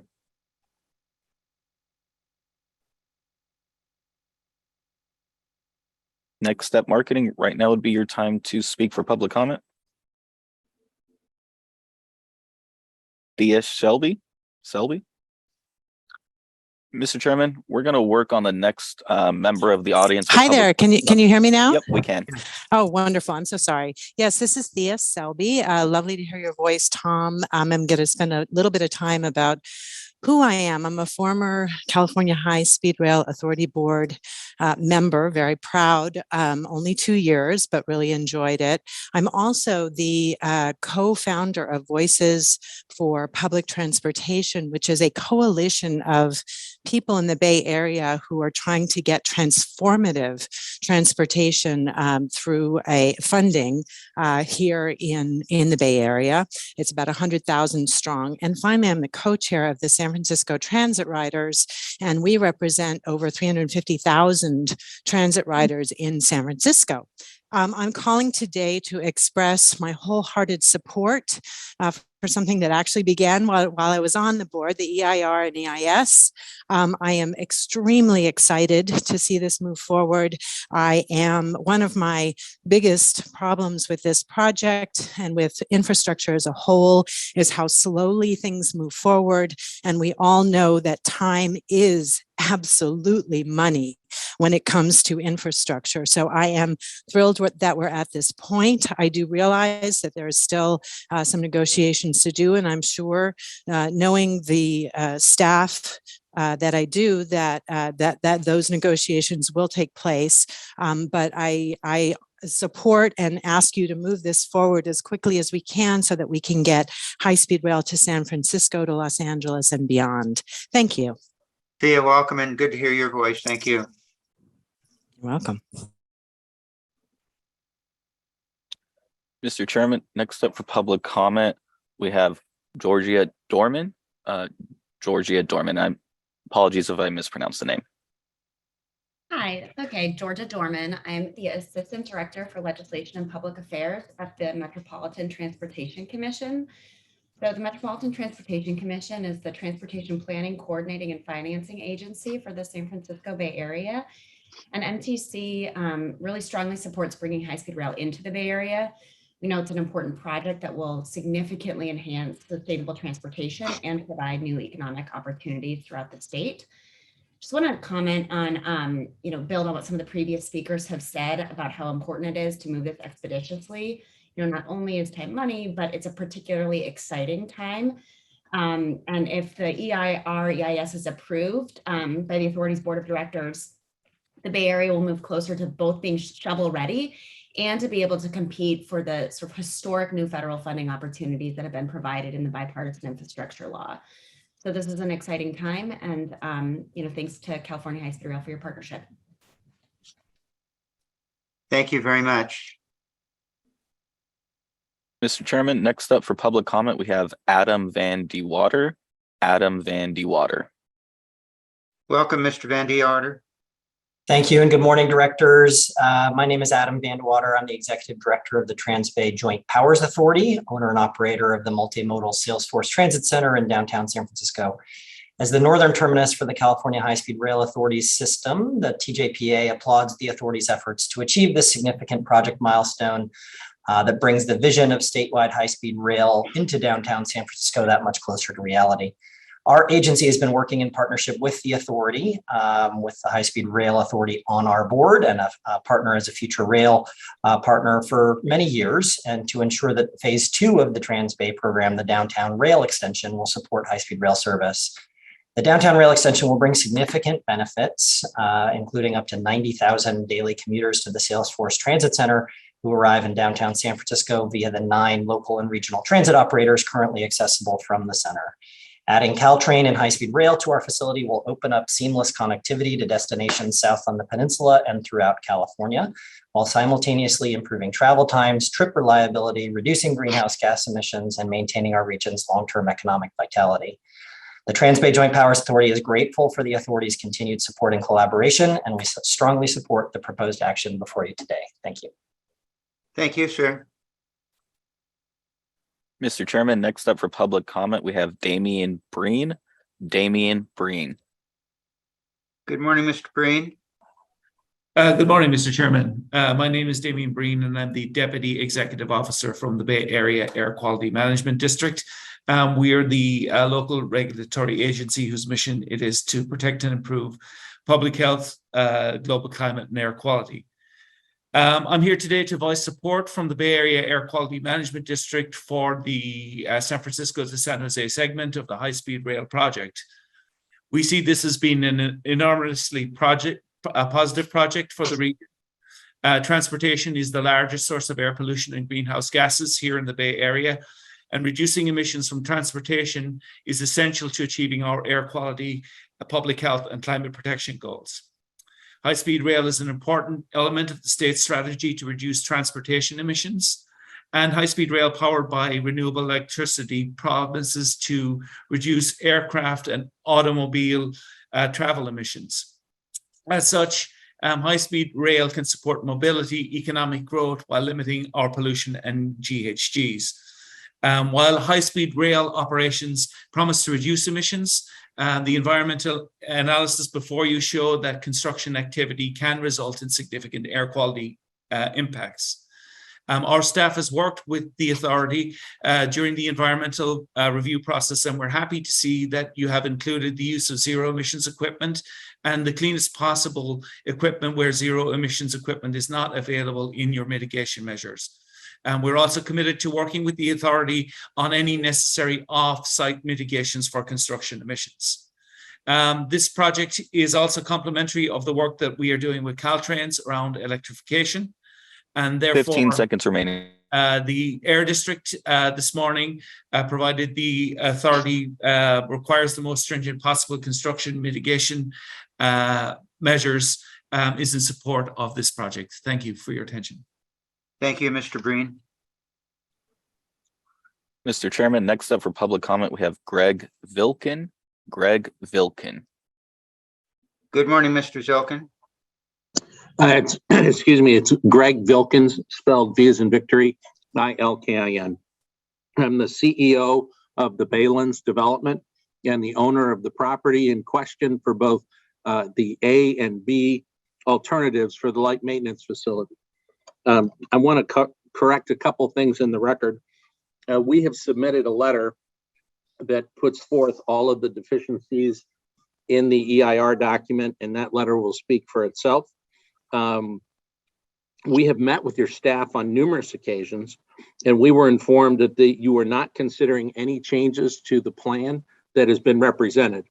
And we believe that that plan is significantly flawed and has a negative impact, significant negative impacts on our property and on the development of the Baylands.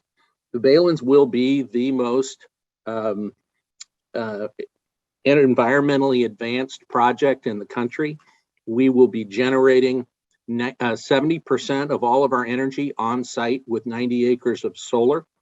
And that will not happen if we are displaced with the high-speed rail light maintenance facility.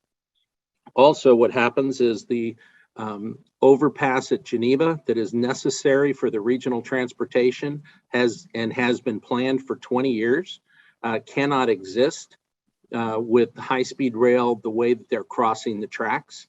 There are other ways to do that. We have presented that to the staff. We've talked to the staff about modifications. We are in favor of high-speed rail. We are in favor of it connecting and going forward. We're not in favor of not being talked to in a serious manner to review the plans. We have 3,879 units that are a critical part of both San Francisco and Brisbane's. Over the 2-minute time limit. May we allow? Go ahead and finish. Go ahead. Thank you. Thank you very much. A critical part of the housing element for both San Francisco and for Brisbane. Without our project, neither city can make their goals. Housing is a critical element, and a significant portion of our housing is also affordable. We've had no less than 87 community meetings over the last decade as we have been processing this project for entitlements. We have received full entitlements in the San Francisco portion of our project and have a signed development agreement that has been in existence since 2015. In 2018, we had a vote of the entire city of Brisbane that approved a new general plan amendment, which created an opportunity to develop 7 million square feet of commercial space and 2,200 housing units. By eliminating a good chunk of the commercial space by going to the high-speed rail, we make the project difficult to pencil financially. We need to invest $1.5 billion of privately funded infrastructure that we are prepared to put in order to support the project. But we need to be able to build the entire 7 million feet in addition to the 3,879 housing units, because the commercial actually subsidizes the residential. So we welcome the opportunity to have serious conversations about the project, and we have identified other ways of maintaining the light maintenance facility without as many negative impacts, but we have been unable to get any traction on that with the staff. So I want to thank you very much for the work that you've done. We have included all of our technical issues and comments on the CEQA document yesterday in writing, and that stands on its own. And I thank you for your time. Thank you, Mr. Vilkin. Mr. Chairman, next up for public comment, we have Adrian Brandt. Adrian Brandt. Good morning. Good morning. I'd like to echo the comments of State Senator Scott Wiener and of Executive Director Michelle Bouchard. Big fan of this project. Time is money, and I'm glad to see we're at this point. I do urge adoption. I was heartened to see that staff did acknowledge that there is a need in the future to work further with Caltrain to realize the 2040 service vision so that there can be moving overtakes and so that for system reliability that we can have a longer passing track segments. The project architect of the 2040 service vision did confirm that if it were not for high-speed rail, no additional passing tracks would be required, but because of high-speed rail using those slots, that will be required in the future. And I do understand from reading the document why that was not fully addressed at this time. Makes perfect sense. I'd like to move on to a couple concerns regarding the grade crossings.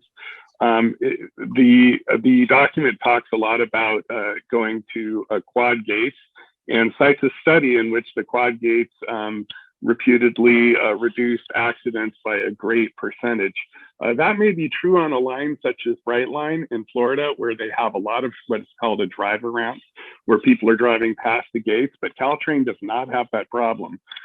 You can check with staff, and it would be a very short list of all the times that someone has actually driven past the lowered gates and it resulted in a crash. Instead, what the problem on the Caltrain line, where everybody's accustomed to a lot of service, the problem, in fact, is motor vehicles in violation of vehicle code 15 seconds remaining on the tracks, and they're on the tracks before the gates ever lower. The other problem that we need to solve is that people are driving onto the tracks and getting stuck there.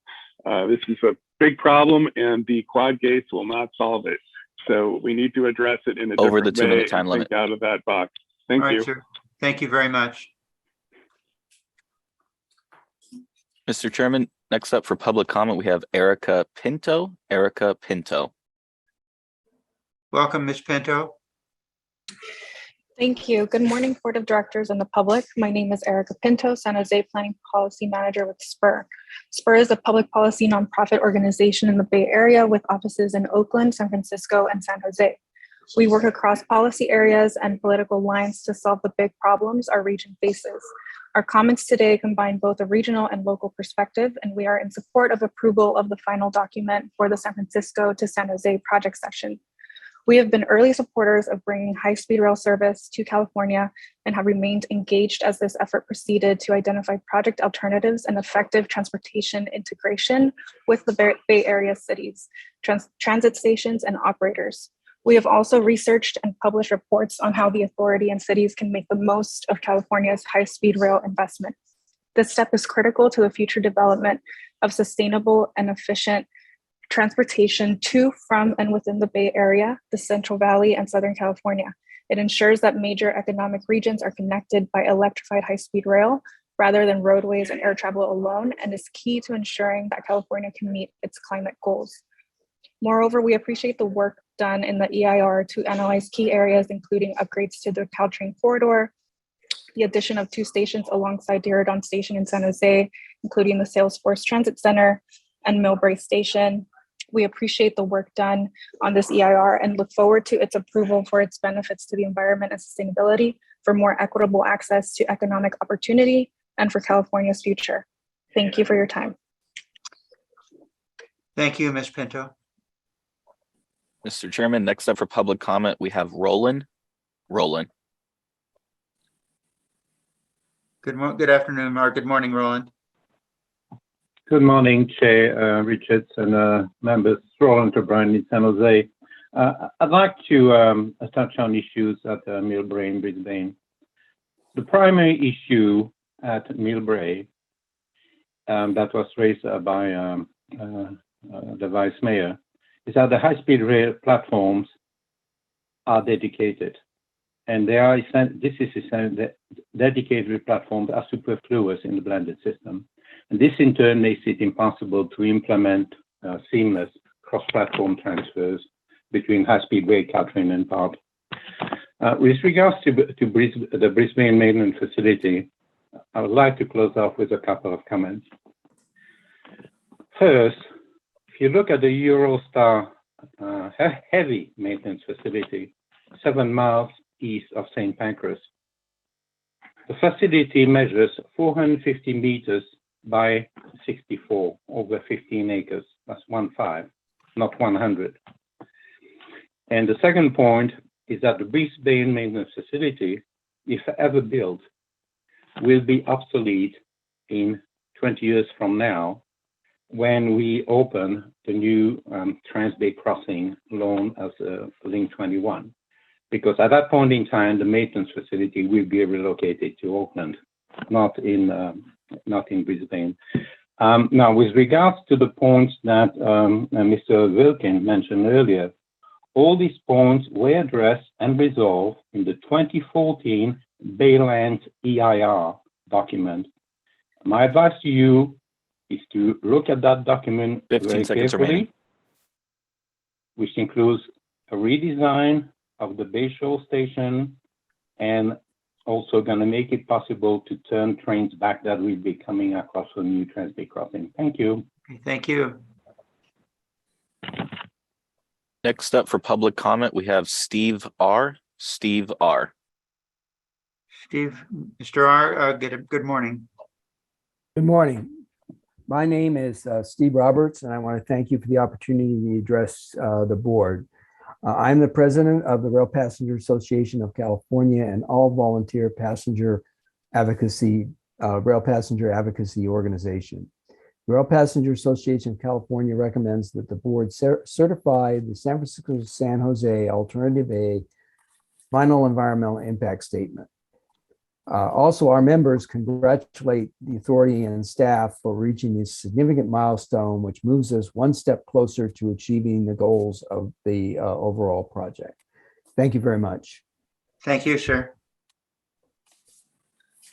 Mr. Chairman, next up for public comment, we have Andrew C. Andrew C. Good morning, sir.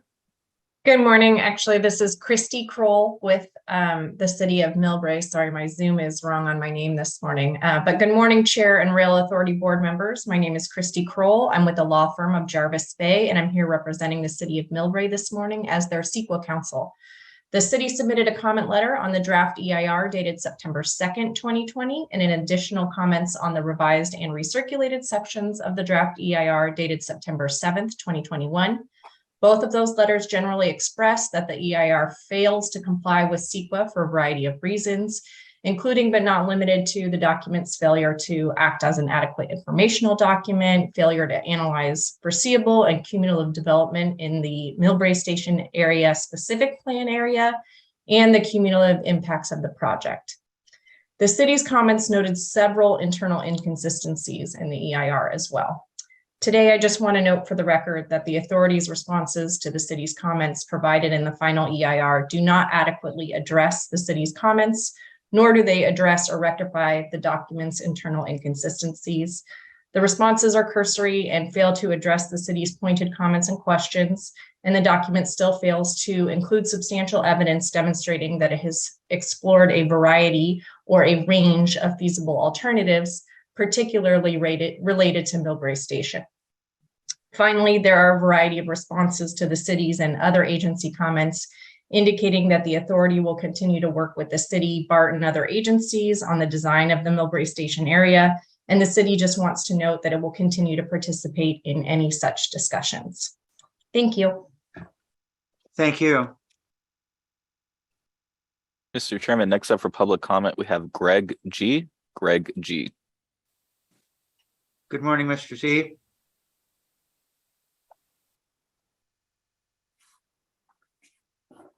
Greg, right now would be your time for public comment. Thank you. Good morning. I'm Greg Greenway with Peninsula Freight Rail Users Group, representing freight rail shippers on the Caltrain corridor. We've been very supportive of high-speed rail and Caltrain electrification since 2009 and have actively participated in the planning process since then. Our support comes with the understanding and the assurances of both agencies that the future of passenger rail on the corridor will be designed and implemented in a way that's compatible with continued long-term freight rail operations on the peninsula. We encourage you to certify the final documents. Very much appreciate the comments in the final documents in response to our comments on the draft. We have some important considerations and some concerns that we're looking at and paying attention to going forward. Some very specific requests of the agency as implementation proceeds. I detailed those in a letter to the board and won't go into them here. I also want to, changing hats, speak as a board member of Chamber San Mateo County, acknowledge a letter that we sent on behalf of the Chamber, the Menlo Park Chamber, and the San Mateo County Economic Development Association. That letter encourages you to certify the documents and also to take seriously the concerns of the city of Millbrae.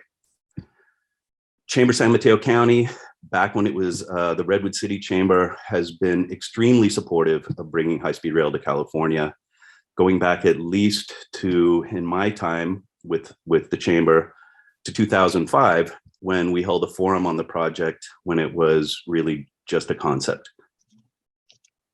Both PFRUG, 15 seconds remaining, and the Chamber encourage you to certify the environmental documents. I want to end personally with congratulations to the agency on hitting this milestone, and a huge thank you to high-speed rail staff and your consultants for the hard work that they've done on the environmental documents. Thank you, sir. Mr. Chairman, next up for public comment, we have Julia, first name Julia.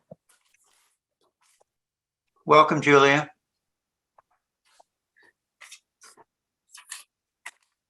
Julia, right now would be your time to offer public comment.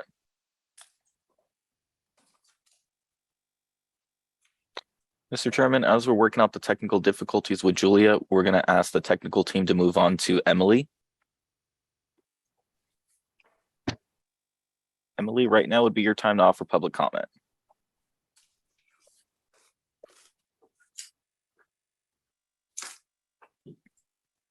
Emily, if you can unmute yourself to offer public comment. Hear me now? Yep, we can.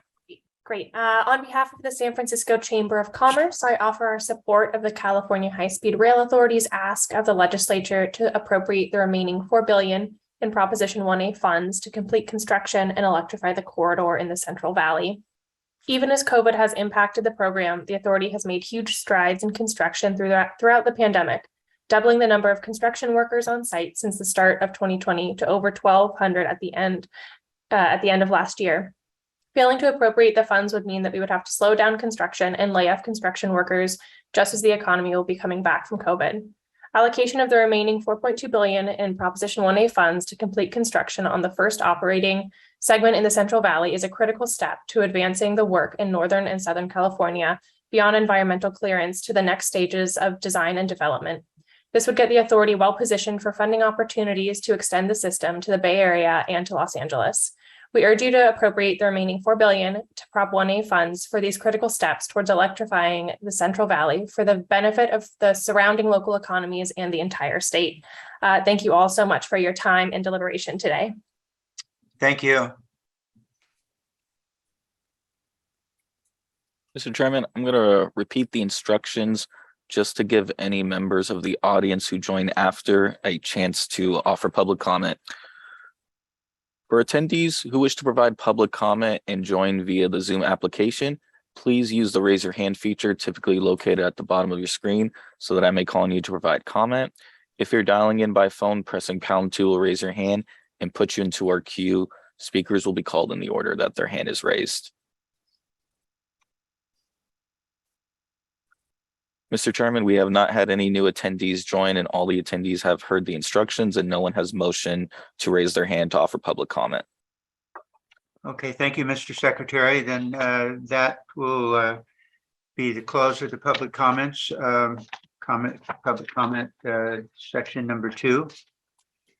In a minute, the board members can address any questions that they may have or any issues raised either by the staff presentation or public comments.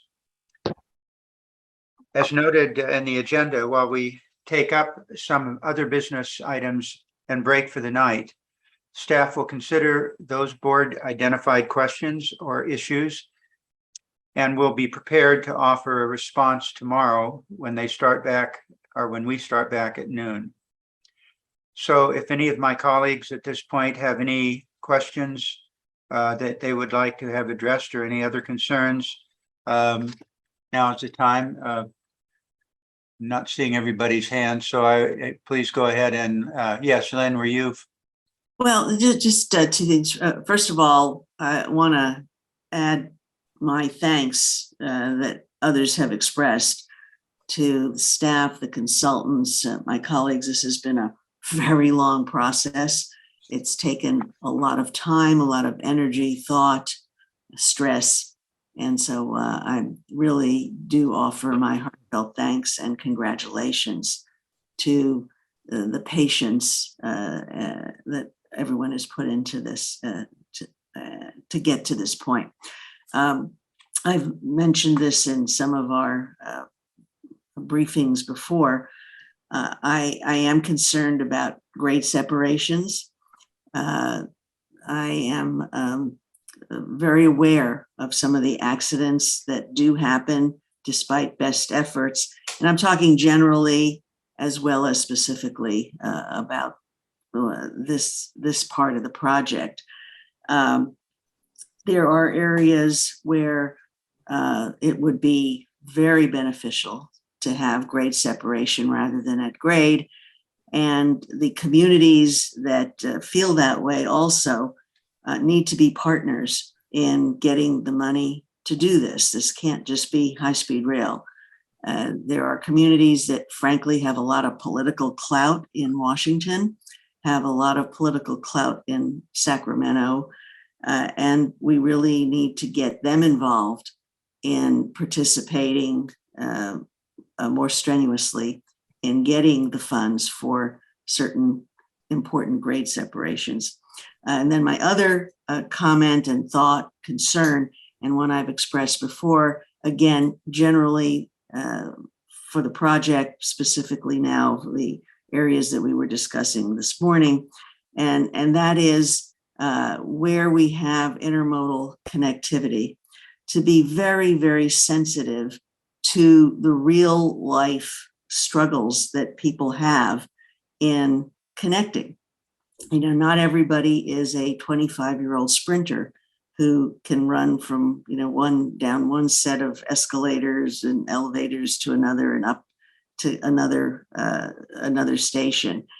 To really put our best thinking on this, it's not something that has to be done today, obviously, or tomorrow in connection with our vote, but something that I would really urge our staff and our consultants to look at. How are these stations used and how do they connect to one another? So, but other than that, I just really give my heartfelt congratulations to the staff for a job well done. Thank you, Lynn. Mr. Chairman, I have a question or comment. Yes, go ahead, Director Perea. Thank you. First, again, I want to echo what was just said in terms of thanking the staff for all the great work they've done over the years on this project. Information that I would need for tomorrow, I want to be very sensitive to the comments made by the elected officials. And, it does make sense that we would want an intermodal type facility like we were proposing in Merced. So I would just like maybe a little more detail tomorrow as to why that does not make sense at this location. If we could, and I may have missed it in the presentation.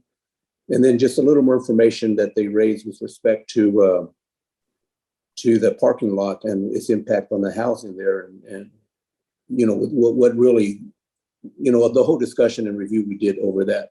And the last thing is just, if we delay this for 30 to 60 days, so that could be further discussions with those cities, what that impact would be.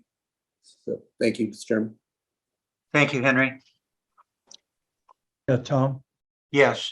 I want to reiterate comments that Director Schenk made, and certainly compliment Serge, Boris, Gary, staff, and all the consultants for such a job well done.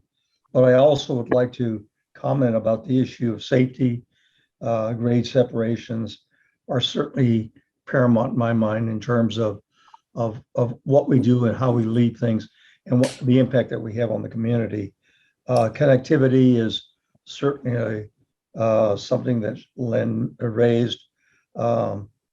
Traveling in a station, getting from one train to another is really, really important to me as well. as it is important to the community. I realize that there were certain members that are not truly happy with all the things that we did in Millbrae, and I hope that we consider all that we're doing there and come to some resolution so that we have everyone a happy participant with all the things that we're doing. But that's my only comments. Thank you. Thank you, Director Camacho. Anybody else? I'm flipping through here.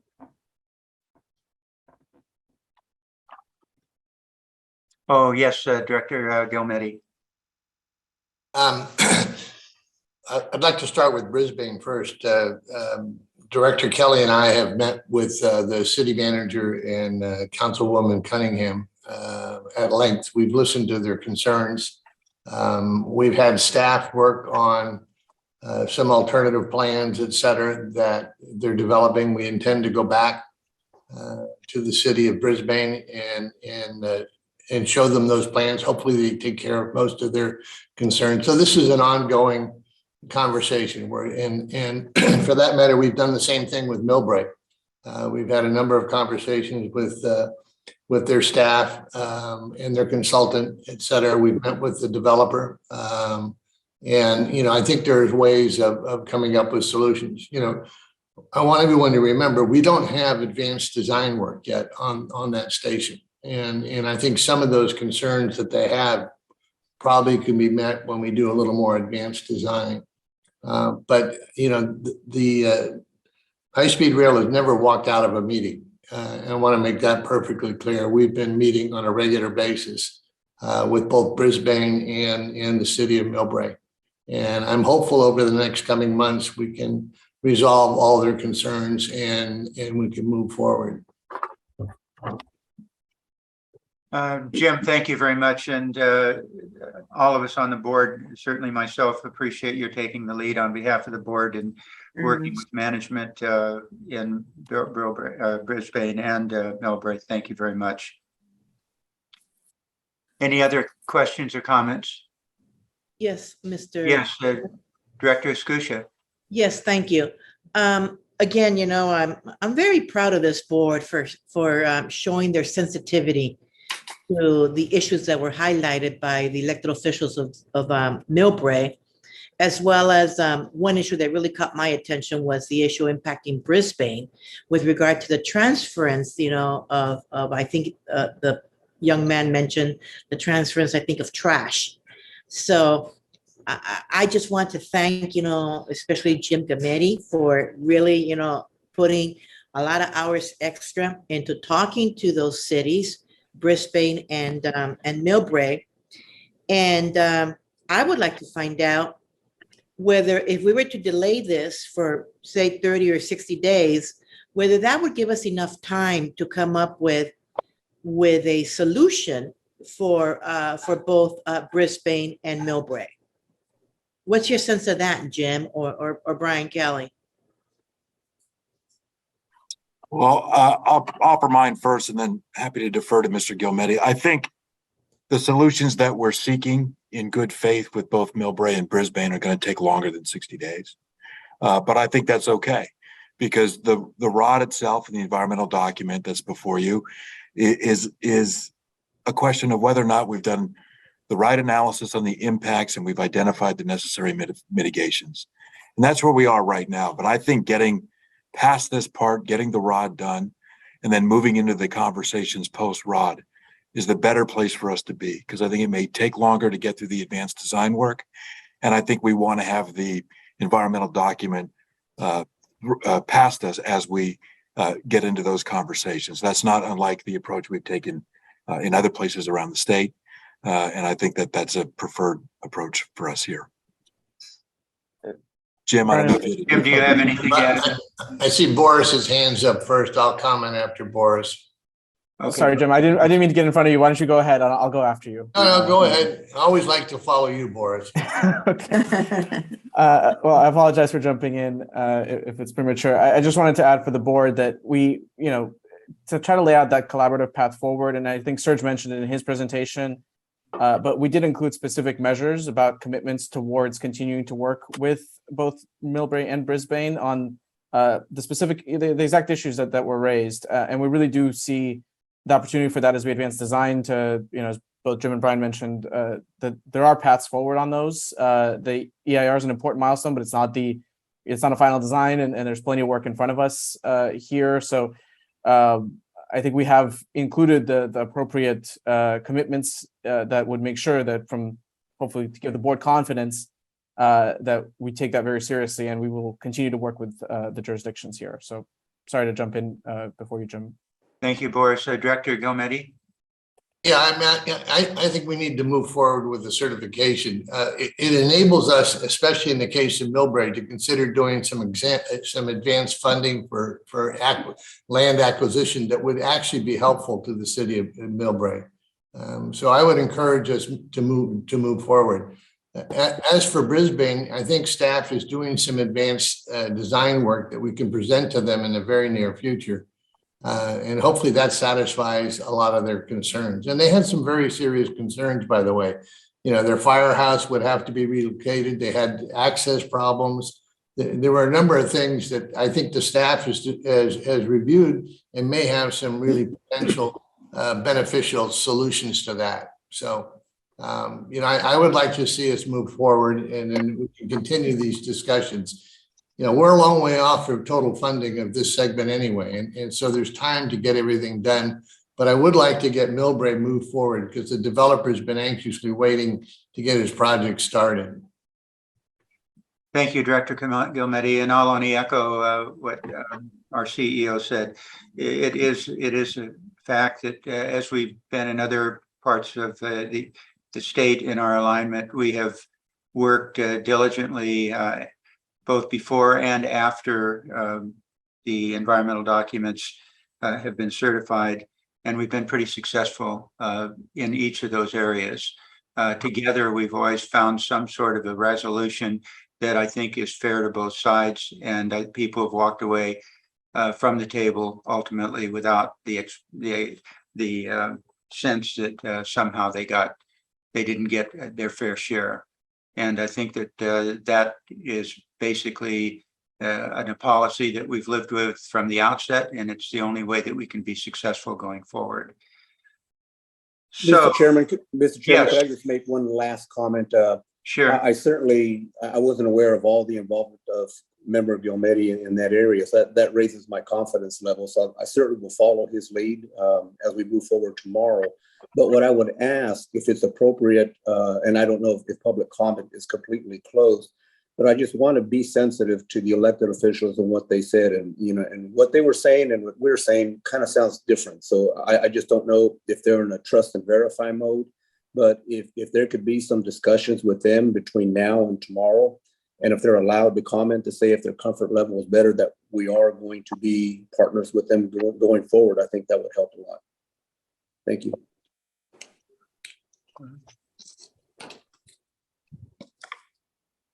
Okay. With that, ladies and gentlemen, we are going to adjourn for 1 hour for lunch. It is now, let's say 12:25. So let's just make it at 1:30. At 1:30, we will reconvene and move on forward with the other agenda items that we've got for this day. Thank you, and we'll see everyone at 1:30. Good afternoon, ladies and gentlemen. This is the California High-Speed Rail Authority's board meeting for August the 17th. We've just returned from lunch. We will now take up the addition of the balance of the items for today, August 17th. Before we do so, we're going to turn it over to the board secretary to have him go through explaining to the members of the public how they can access the interpreters. Mo. Thank you, Mr. Chairman. Good afternoon. Thank you all for joining. I'd like to go over some important technical aspects of this meeting for listening in the appropriate language. Today, we'll be conducting this meeting in English, Spanish, and Mandarin. First, to ensure that you hear this meeting in the correct language, everyone please go to the bottom of your screen and click on the globe icon labeled interpretation. From there, you need to select either English or Spanish or Mandarin. After you select your language, if you hear both languages at the same time, please click mute original audio. If you hear everything clearly, there is no need to click the mute original audio button. Now I'll ask for our Spanish interpreter to provide these instructions, and then after that, our Mandarin interpreter to provide those instructions. Hello, good afternoon, everyone. Thank you so much for being a part of this meeting. I am one of the Spanish interpreters. I'll be giving the instructions in Spanish. Buenas tardes todos. Bienvenidos a la segunda porción de la reunión. Estamos aquí para proporcionarles servicios en español. Abajo de su pantalla, en su dispositivo, va a haber un globito, va a haber 3 puntitos. Simplemente puede hacer clic en el globito o en los 3 puntitos. Usted va a ver Language Interpretation, va a hacer clic y va a escoger el canal que mejor le corresponde a usted. En este caso será español. Y de ahí usted va a poner Mute Original Audio para prevenir que oiga 2 voces a la misma vez. Después va a poner Done o Finalizar. Si tiene algún problema técnica, por favor déjenos saber. Muchas gracias. Now I'd ask for our Hello. Mandarin interpreter. Yep. Hello, everyone. This is the Mandarin interpreter, and I'm going to give you Mandarin interpreter instruction. 大家下午好，今天的会议我们会有提供中文及西班牙语的翻译的服务。如果说您想要有中文的服务的话呢，请点选屏幕下方的这个地球的图示，点选进去，请点选中文。那您就可以听得到中文的翻译。如果说您同时会听到英语的翻译的话，但是你听不清楚中文的翻译的时候，那请点选 Mute Original Audio， 就是把原本的声音给静音。如果说您可以清楚听到中文的翻译的话呢，那您不需要点选这个选项。谢谢。Thank you, Ken. Mr. Chairman, we can move on. Thank you, Mo. Ladies and gentlemen in the public who may not have been with us this morning, we are taking up where we left off. We have already completed agenda items 1, 2, and 3. For your information, items 5 and 10 have been moved to the September 15th board meeting. So we will now move on to item number 4, which is the state budget agreement summary and consideration of adopting the 2022-23 fiscal year budget. And with us is our Chief Financial Officer, Brian Annis. Brian. Good afternoon, Mr. Chair and board members. I'm happy to present today the annual fiscal year budget. And here it is on a PowerPoint. We could go to the next slide. So this is an annual action item we bring to the board requesting approval of the fiscal year budget in 2 parts. In this case, we're requesting approval of a 22-23 fiscal year capital budget of $2.3 billion and a administrative budget of $93.3 million. In this presentation, we also want to update you on the actions the legislature took in June of 22 to provide new appropriation authority to the High-Speed Rail Authority.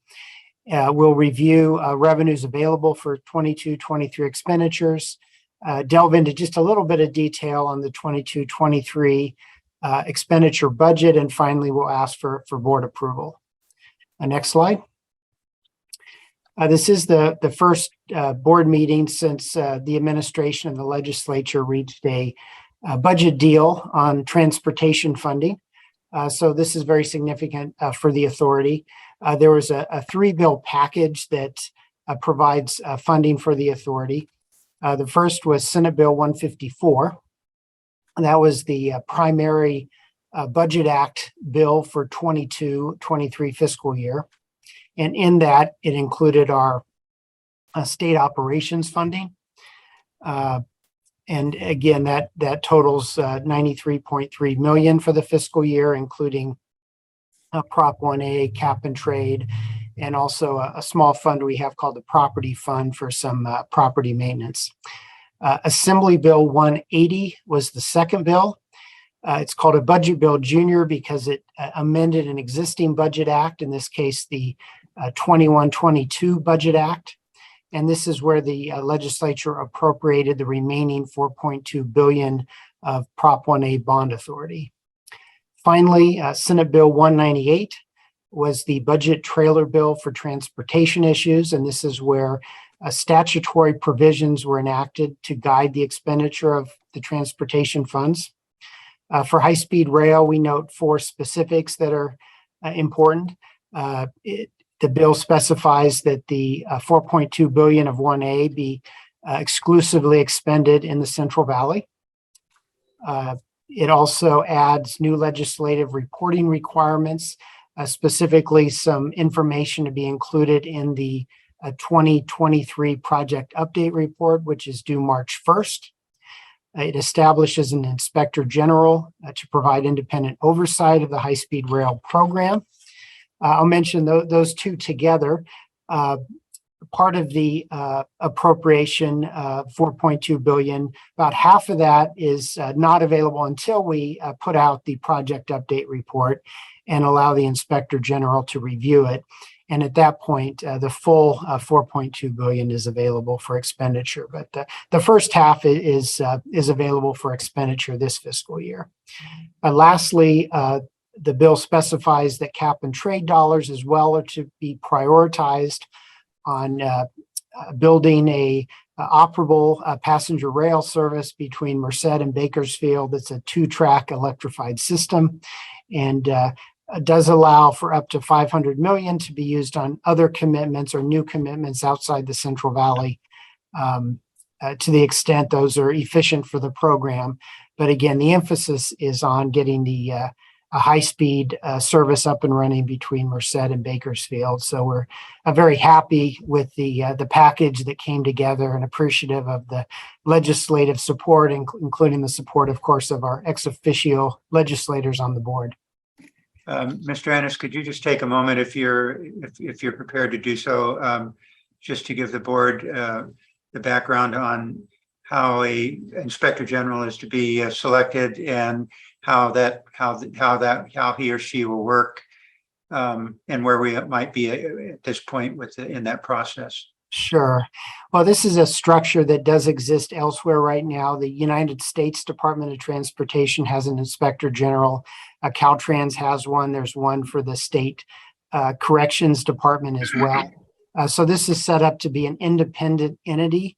It's not part of the High-Speed Rail Authority or part of the Transportation Agency. It's a new entity that will exist in state government. The process for appointment is that the Joint Legislative Audit Committee will nominate 3 individuals to be the Inspector General. And from among those 3 nominations, the governor will nominate an Inspector General that will then go on to be confirmed in the Senate. It's also independent in that that person has a term in office, which I believe is 6 years, but can only be removed for cause. So it's set up to be an independent office to provide that, again, independent oversight of the activities of the rail authority. Mr. Chairman, may I? Yes. Yeah. So Brian, or either Brian, what do we see as the impact in terms of any slowing us down or not meeting certain deadlines? What could go wrong in having something like this now imposed on us? Well, I would first say that this is something that we welcome because we think the oversight is fine. And I think the risk is for example, if the project update report that we develop, if they found it insufficient in terms of meeting the statutory requirements or the needs of what's in it, and that caused a long back and forth, that could certainly slow things down.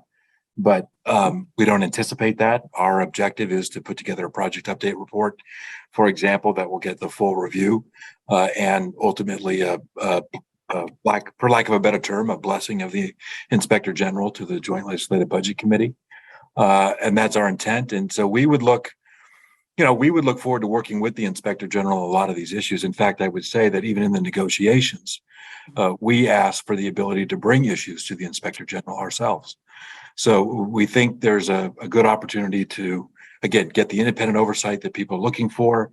And I think for us, it's just a matter of working as efficiently as we can with this new oversight entity. But I think our intention is to make sure the product that we produce can certainly pass the muster of an independent review.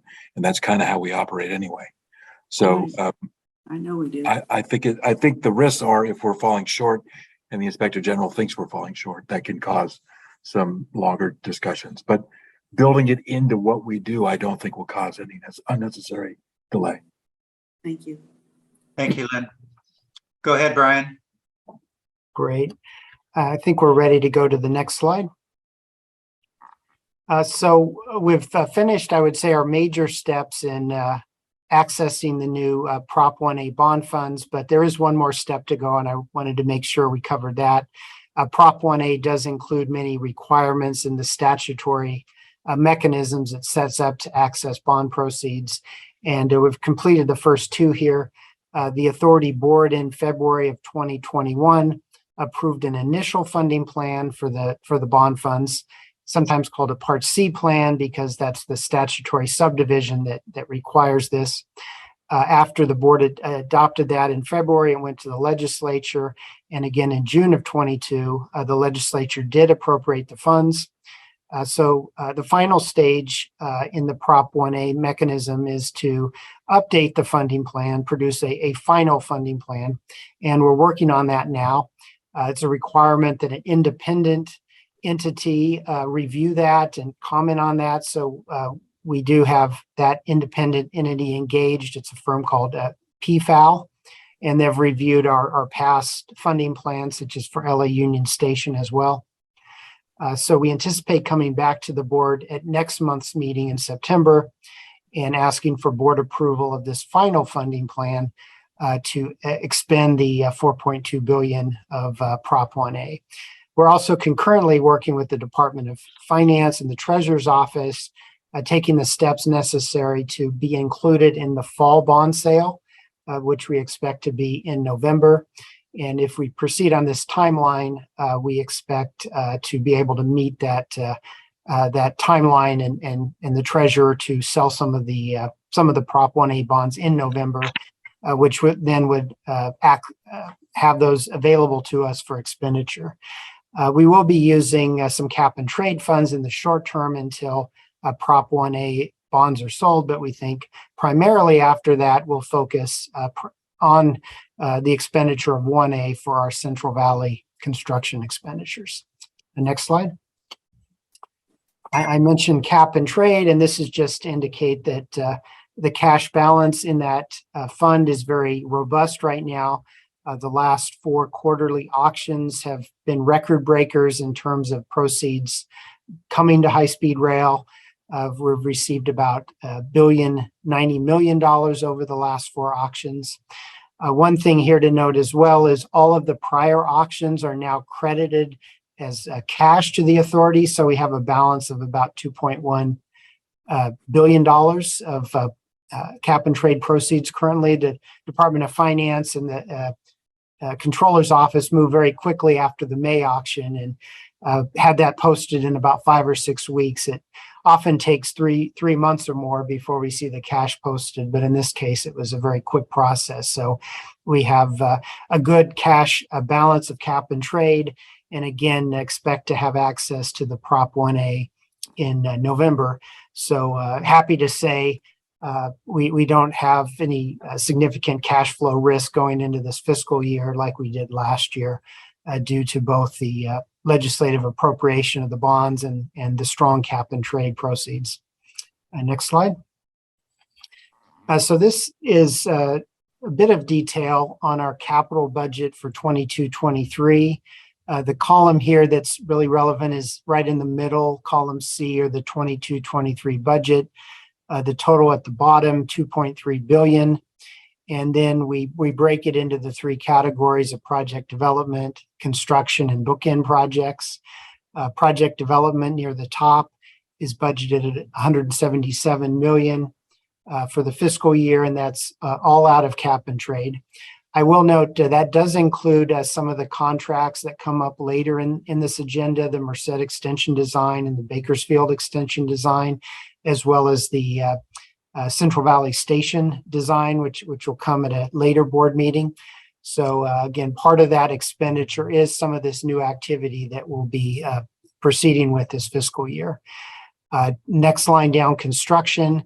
As indicated, we expect primarily to use 1A for that, and we'll do some expenditure updates to change cap and trade to Prop 1A when it becomes available to cover the first few months of the fiscal year.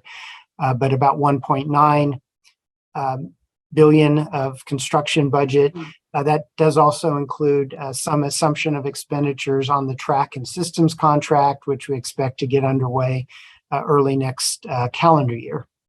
Lastly, our bookend projects, that's the LA Union Station project, Caltrain electrification, and the Rosecrans-Mart grade separation in Southern California. We have expenditures totaling at $243 million budgeted for those three projects. Next slide, please. This is our administrative budget or state operations budget, which is primarily state staff, office building facilities, things of that nature. Here, again, the middle column, column C, is our 22-23 budget, $93.3 million. That is consistent with the budget approved by the legislature in SB 154 as well. This displays the expenditures for each office, which I won't go through, but I will point out that this year we are funding a greater share of this budget with cap and trade funds. In the past, it's primarily been Prop 1A funds with just a very small portion of cap and trade, but working with the Department of Finance this year, we're about 2/3 cap and trade and 1/3 Prop 1A for our state operations budget. Next slide.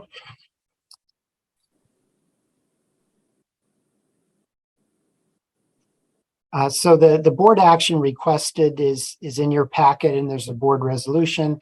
We are asking for board approval of the capital budget of $2.3 billion and the administrative budget of $93.3 million. We do note with the administration budget that is subject to some smaller adjustments the Department of Finance might make related to employee compensation and other small adjustments they make as they allocate statewide money to specific departments, and that's typical. So maybe ultimately be somewhat different than $93.3 million, but that's currently what's scored. Lastly, just wanted to clarify that at this time we're not asking the board to approve any updates to our multi-year program baseline budget. It was last December of 21 when the board last approved an adjustment through an expenditure authorization. That was a bit of an interim baseline adjustment because the board did want to wait for the legislature to act on the Prop 1A appropriation. Additionally, for some of the final design to get put into the construction contracts through change orders. And here in this bullet, I also mentioned that certainly since December of 2021, inflation has been a growing concern across the nation and really across the world as construction inflation as well as general consumer inflation is at record levels for the 40 years or so is what we're seeing. So that's something else we're looking at as well. And so we do anticipate coming back to the board at some point in the future with some program baseline budget adjustments, but again, none are requested at this time. And of course, in SB 198, we will comprehensively be reviewing our budget for our program baseline budget for Central Valley cost as required in that legislation. That concludes the presentation. Thank you, Mr. Chair. Thank you, Mr. Ennis. Any questions for Brian from any of the members? I have one. Yes, please, Director Pena. Brian, is there a target date at all for when the Inspector General is supposed to be appointed and get up and running? There's not one in statute. There is I can delve a little more into the process beyond what I said before. There is in the legislation an idea that the Joint Legislative Audit Committee would do a public call for applicants. And I believe they put that in at a 120-day process. So it doesn't appear like likely that there would be a recommendation of 3 candidates for another 3+ months. And so my best guess is, sometime next spring, we would see a person nominated by the governor. Okay, thank you. As a follow-on to that, would that delay impact us in any way, or we're still moving ahead, aren't we? We have to move ahead on developing the project update report. I think the question is, they're going to want to get the Inspector General in place to do the review on the project update report. And I think that's what's going to be important for the Joint Legislative Audit Committee.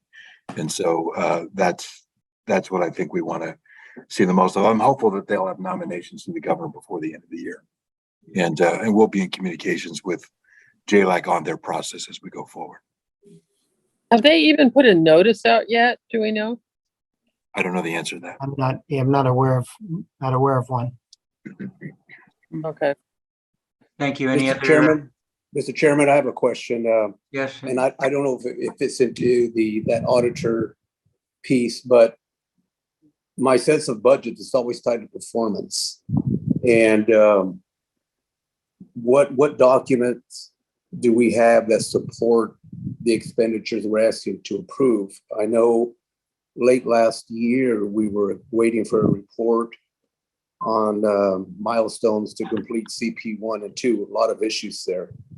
And we have not received that report yet. So how are performance indicators going to be tied to these expenditures?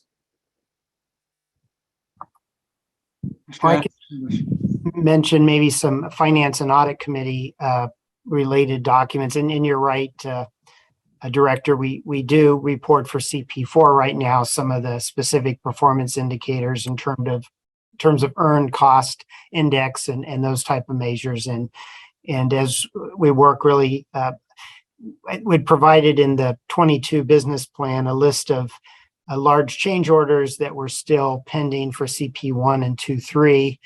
I think the majority of those, we still have a few left, but I think more than half in each case are now implemented. So we are working through those issues that would allow some of that reporting like we do for CP4 for the other CPs as well. I just add one other thing. I want to separate the fiscal year budget from the baseline budget. We come back for any baseline adjustment to the broader budget with an updated schedule. That is the time when we would go through each of the elements in the CPs 1, 2, 3, and 4 and tie that to any baseline adjustment included with the deliverables on the schedule. For the fiscal year, it's really just tied to the expectations we have for what we would deliver in 22, 23. And I think that's what's driven the number that we have in the document here at 2.3 billion. Okay. Yeah, Brian, and I understand the issues with, CP 1, 2, 3. And I'm trying to get to the point of when are we going to know when things are going to get done? I know we still have significant challenges with third-party issues, right away, et cetera. But they have to get done or this project doesn't move. Yeah, there's no question about it. And that's exactly what we're driving toward. We are finalizing our estimate of schedules at the end of this month, as I indicated to you recently at the end of August, and we'll be coming back to the board with an update on that. And all of that has to feed the project update report that's due to the legislature in March. But we'll be having discussions with this board on that, later this fall, well in advance of the project update report. But we are working through those schedules. We're meeting with contractors and the construction team at the end of August to work through those issues and come back on what that looks like. All right. Thank you. Thank you. Thank you, Henry. Any other questions? All right, then do we have a motion for approval of the 2022-23 budget? So moved. Director Brea, second, please. Second. Is that Director Camacho? Yes. Okay. Mo, please call the roll. Director Schenk, Yes. Chair Richards, Yes.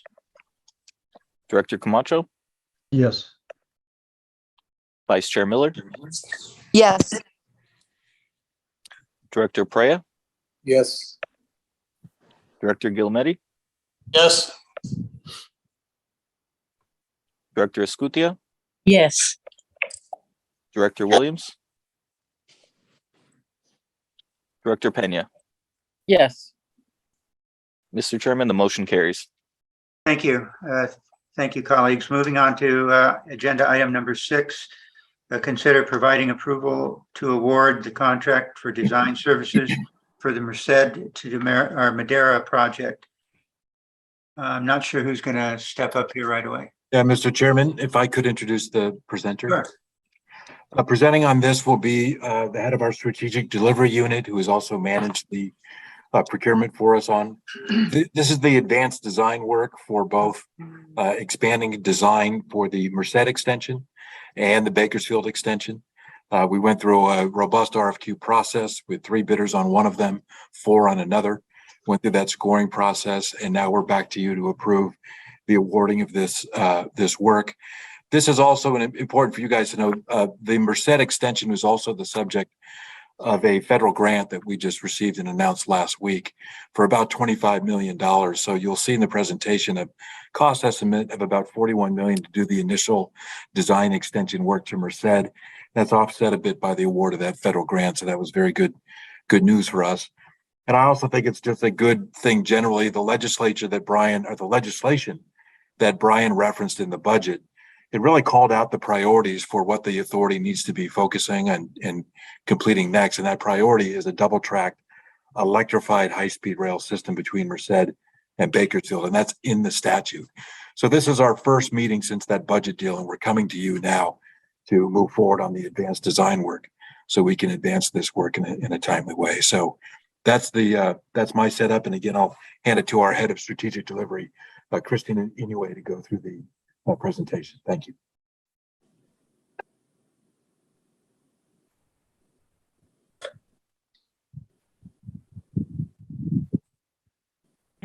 Good afternoon, Chair Richards and the Board of Directors. I am Christine Inoue, Chief Engineer of Strategic Delivery at the High Speed Rail Authority. Today, I will be presenting 2 agenda items together, number 6 and number 7. Consider providing approval to award the contract for design services for the Merced to Madera project and for the Fresno to Bakersfield locally generated alternative project. The authority is recommending approval to award 2 architectural and engineering contracts. One is for Merced to Madera, and the second is for the Fresno to Bakersfield LGA. The services will include configuration footprint design, a minimum of 30%, value engineering, cost refinements, travel time enhancements, right-of-way mapping, and utility relocation requirements. Next slide, please.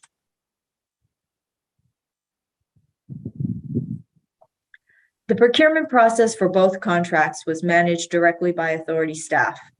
The qualification-based contracts are governed by the state's A&E requirements, government code, authority regulations, board policies, and other applicable state and federal requirements. The requirements included a 30% small business utilization goal, inclusive of 10% disadvantaged business enterprise goal, and 3% disabled veterans business enterprise goal.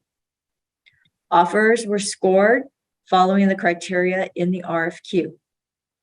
Final scores were computed by combining weighted scores in accordance with the RFQ requirements and is shown in this table. Next slide, please. The contract value for Notice to Proceed 1 for Merced to Madera is $41 million, and the contract term is 2 years and 3 months. This is consistent with the expenditure authorization approved by the board in December 2021. The project includes 40 structures with 3 viaducts and 29.9 miles of guideway embankment in Merced and Madera County.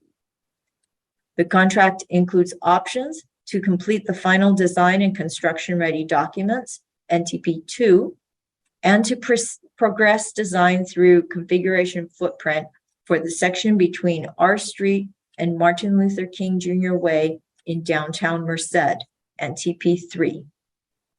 Next slide, please. The authority released the request for qualifications on March 18th, 2022, consistent with the board's direction from February of this year.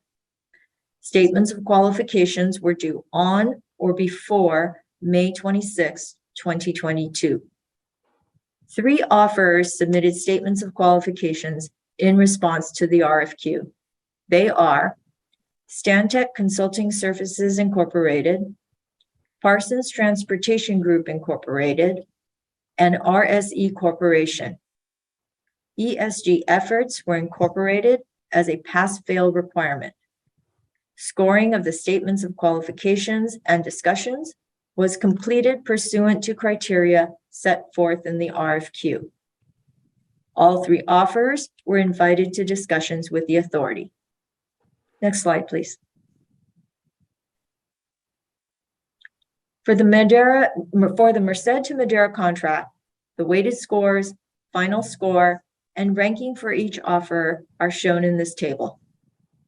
Stantec Consulting Services, with a final score of 91.06, is ranked number 1. Parsons Transportation Group is ranked number 2, and RSE Corporation is ranked number 3. The authority released the notice of proposed award on June 17th, 2022, and no protests were received. The pre-award audit review was completed, and the contract was successfully negotiated with Stantec Consulting Services. Next slide, please. The contract value for notice to proceed 1 for the Fresno to Bakersfield LGA is $44.9 million, and the contract term is 2 years and 3 months. This contract is also consistent with the expenditure authorization approved by the board in December 2021. The project includes 31 structures with 2 viaducts and 12 miles of guideway embankment in Kern County. The contract includes an option to complete final design and construction-ready documents, NTP2. Next slide, please. The authority released the request for qualifications on March 18th, 2022, consistent with the board's direction from February. Statements of qualifications were due on or before June 10th, 2022. 4 offers submitted statements of qualifications in response to the RFQ. They are HNTB Corporation, Stantec Consulting Services Incorporated, TY Lin International, and PGH Wong Engineering Incorporated. ESG efforts were also incorporated as a pass-fail requirement.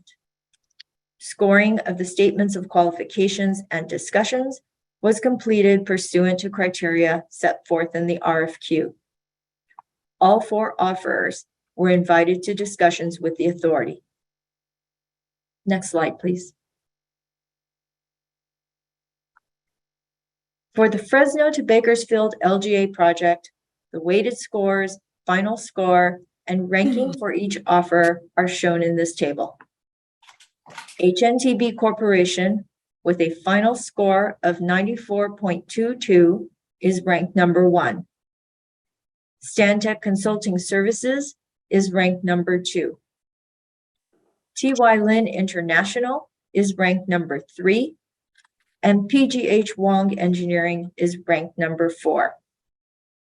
The authority released the notice of proposed award on July 13th, 2022, and no protests were received. A pre-award audit review was completed, and the contract was successfully negotiated with HNTB Corporation. Next slide, please. The procurement schedule for both contracts is shown here. With board approval, the authority will award and execute the design services contracts in August. Notice to proceed 1 for both contracts is scheduled for late August. Next slide, please. And this concludes my presentation. Thank you for your time and consideration today. I'll be happy to take any questions. Thank you very much. Any questions from any of the members on the board? I move approval for number 6 and number 7. Thank you. I've got one question. Yes, yes, go ahead, Jim. You know, this timeline to get these things done, it stretches out to 2 years. And I'm wondering if we can't have some sort of an incentive to speed these things up. You have any thoughts, Christine? We, after NTP1 is issued, the authority and the consultants will be working together on the schedule during the first month of the contract. And so although the contract is 2 years, 3 months, we're going to work together to try to get that work done a lot sooner. And so we are planning for regular updates on both the schedule and the progress of the work once NTP1 is issued.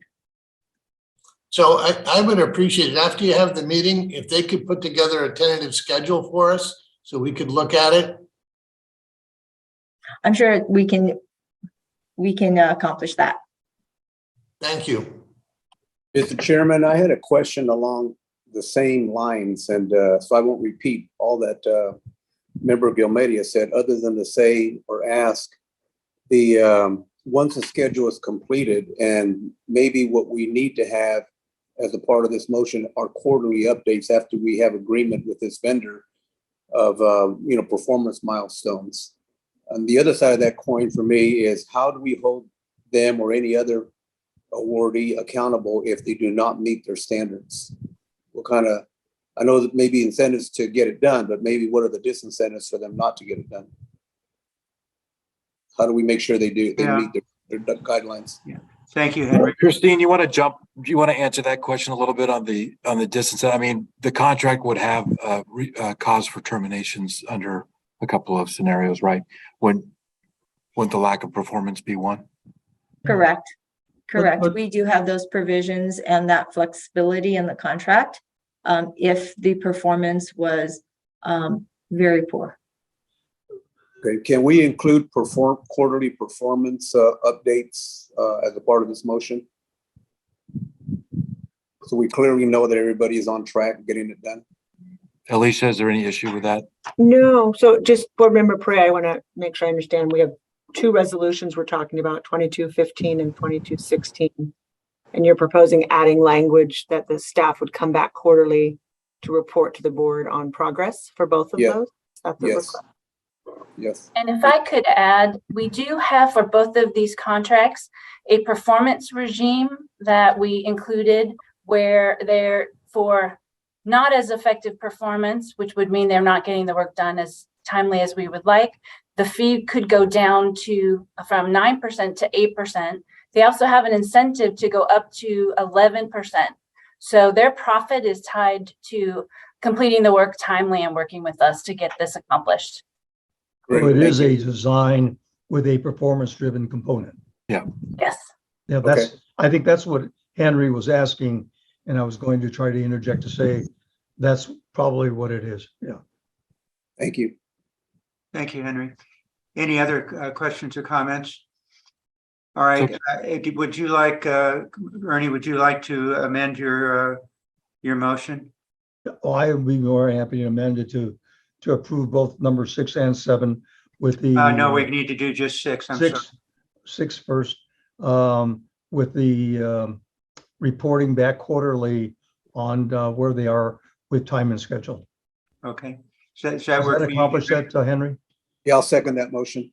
Okay, we got a motion and a second. Mo, please call the roll. Director Shanks, Yes.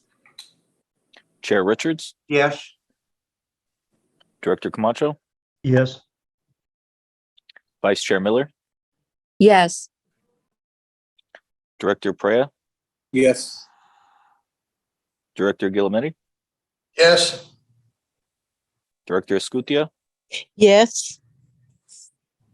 Director Williams, Aye. Director Pena. Yes. Mr. Chairman, the motion carries as amended with the reporting requirements. Thank you. And if I can just clean up a little business also, on the last vote, Director Williams was unable to get unmuted, but I believe his vote was a yes also. Yes, that's correct. My Okay, vote is aye on the previous item. okay. If you'd have the record reflect that, Mo. The record will reflect that, Mr. Chairman. Thank you. We're going to move to item 7. Before we start, I have a conflict on item 7. One of the members of the team that is being recommended is a tenant in one of my projects. So I've asked Director Schenk to handle number 7 and then Natalie to call me when you have completed the business of item 7, and I'll leave the room. Although Nancy is on, so I'm just, she wasn't on, she's not on video, so she couldn't see if anybody had questions. Okay. Otherwise, okay. No, Thank you. with your permission then, Nancy, I'll do number 7. That sounds fine. Okay, we'll wait until Tom leaves.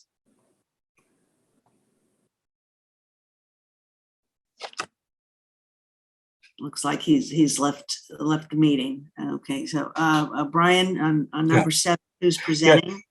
Number 7 was presented with the prior. So what we're looking for here is a motion similar to that of number 6 with the quarterly updates to the board from the staff. This is the Bakersfield extension. Yeah. So there's nothing more to add on that. Right. I think if member Camacho wants to restate I will restate that motion here. Yeah. The motion is to approve item number 7 with the stipulation that they have the same reporting requirements as number 6, Right. which is a quarterly reporting. Right. And is there a second? Second. Henry. Was that you, Henry? Oh, okay. So Yes. sorry, I'm on a little iPad, so That's I okay. can't see and hear everybody. Okay. So there's a motion and a second. So if we could call for the vote. Director Schenk, Yes. Director Camacho, Yes. Vice Chair Miller, Yes, and thank you, Lynn. Sure. Director Prea, Yes. Director Guillemette, Yes. Director Escutia, Yes. Director Williams, Aye. Director Pena. Yes. Well, sounds like the motion carries unanimously, so we can let our chairman know that he can come back. Natalie, were you going to let him know, or? Yes, I just did. Oh, you did? Okay. Yeah. Very good job. I think he was hoping that there would be a longer break for him. Good job, Lynn. Yeah.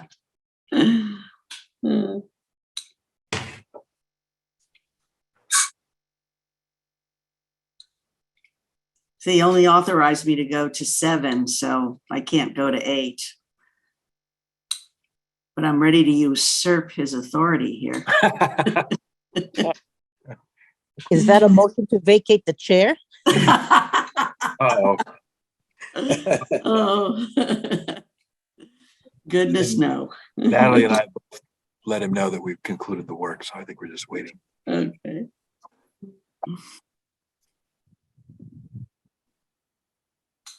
Do you want me to call item 8? Sure. Yeah, we can certainly start the presentation. Yeah, why don't we start it? Yeah, good idea.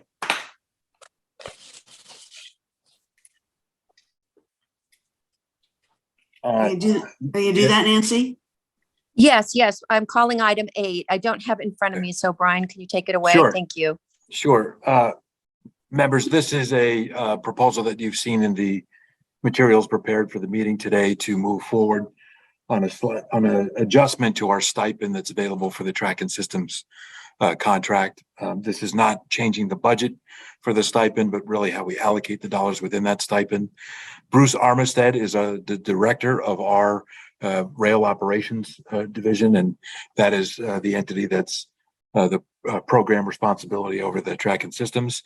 So Bruce has a brief PowerPoint presentation that's also in your background material on how we would propose to change the stipend here. And so I'll hand it to Bruce Armstead and let him present to the board. Brian, if I could just interject for a moment. This is my first step out the door, but it says you cannot start your video because the host has stopped it. So maybe check. somebody in IT can. Sure. Let me check with Natalie on that. Yeah, and then go ahead. Bruce, why don't you start the presentation while we work on that? Very good. As was mentioned, my name is Bruce Armstead. I'm acting chief of rail operations, and this request is to amend the tracking system stipend contracts. A summary of this request. This request seeks to amend the approval given by the board in resolution HSRA 1911, which authorized the adjustment of stipend, which will authorize the adjustment of stipend amounts to the tracking systems procurement. As was mentioned by Mr. Kelly, this is not going to change the total budget amount. It will simply just provide us authorization to adjust the stipend amounts made available to the individual proposers. The board unanimously approved the release of a tracking systems request for proposal to 3 pre-qualified proposers in December of 2019. The resolution gave specific authorization to include stipends in the amounts of $2 million for the pre-qualified proposers who submit a responsive bid, a responsive proposal, but are not awarded the contract, and up to $2 million in proven costs to the pre-qualified proposers in the event the procurement was canceled by us. These amounts are in line with industry standards and the stipends awarded in our civil procurements. Stipends are used to encourage valuable industry participation, competition, and to partially compensate proposals for the cost of preparing the responsive bid. The total board approved budget was $6 million in 2019. Since the stipend budget and allocation was approved in 2019, the tracking systems contract has met numerous challenges related to COVID-19. Of course, the pandemic began in March of 2020. Major market and industry shifts surrounding major projects, inflation, policy deliberation in approving the electrified system, delays and changes to our civil construction packages, and substantive updates to request for proposals based on programmatic needs. These changes have resulted in approximately 24 months of extensions, and all proposers at one time or another have requested that the stipend amounts be adjusted. Our current status, we have 2 active proposers. The teams have had more than 30 one-on-one meetings with the authority. The teams have asked over 1,100 questions, and they provided valuable feedback to the authority that has informed this procurement. And currently, our proposals are due on September 21st of 2022.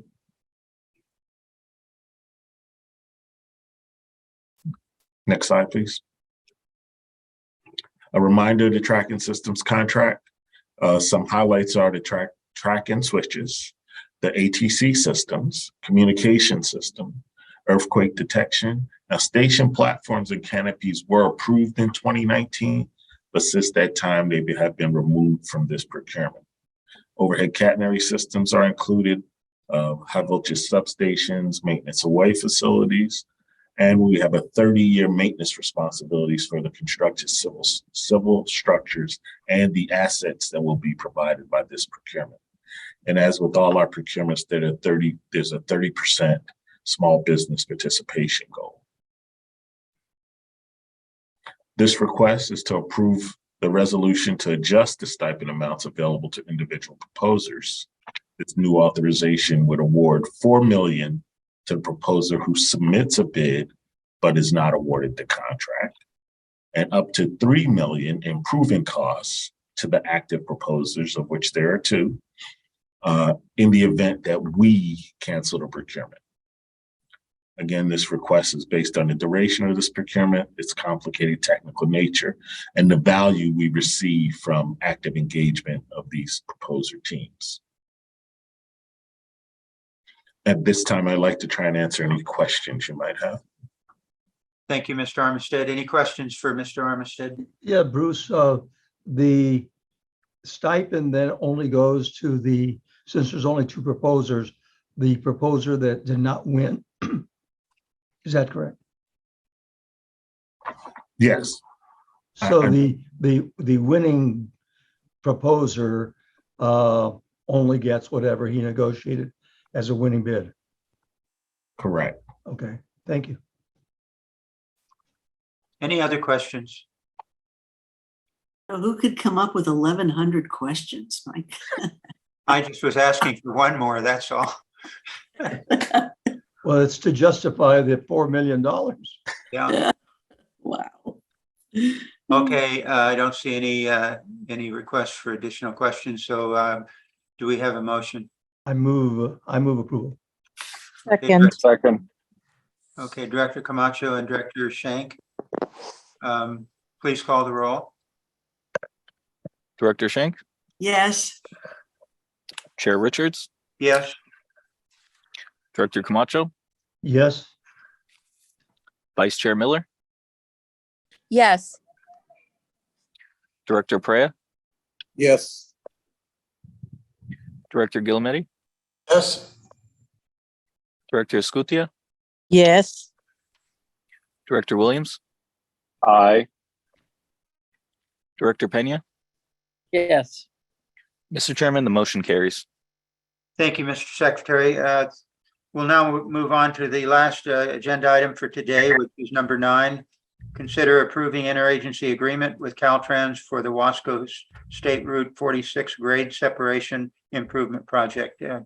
Garth Fernandez, or you want to go ahead and introduce him, Brian? Yeah, thanks, Tom. I just would introduce Garth Fernandez, who will present this. This has been sort of a long time in the making, work that we've done, ending in a cooperative agreement with Caltrans, where just at a high level, back in 2017, the authority agreed to a litigation settlement that included the improvements to State Route 46, a highway down in Kern County near the city of Wasco.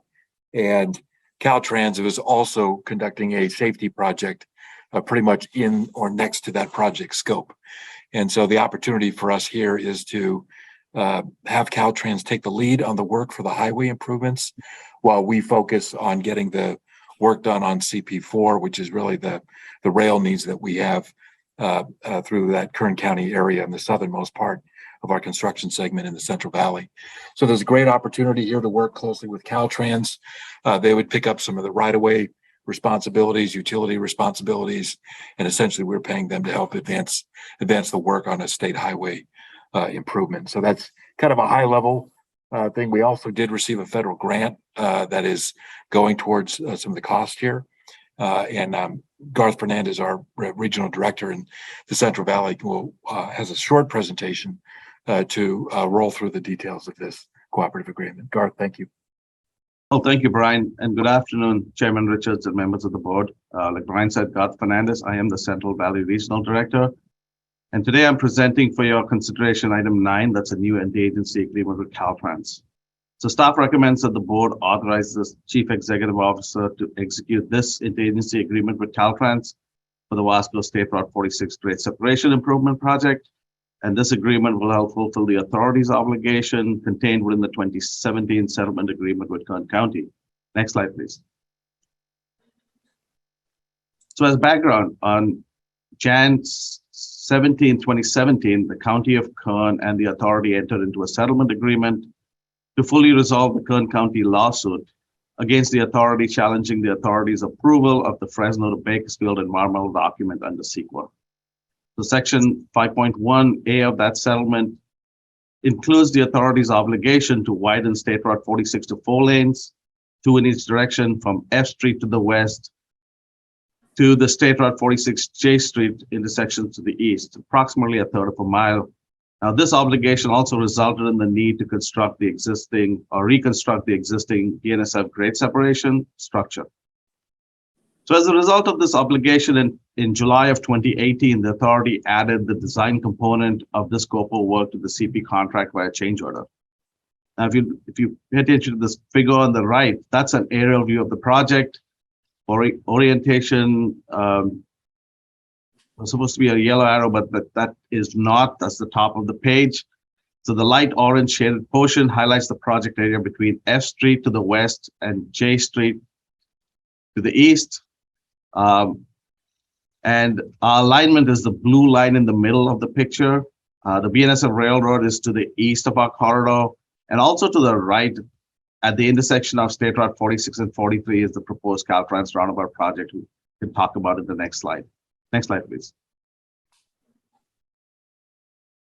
So this is an aerial view of the easterly limits of the project, the intersection of State Route 46 and 43 and J Street, which is within the limits of the authority's 46 widening obligation.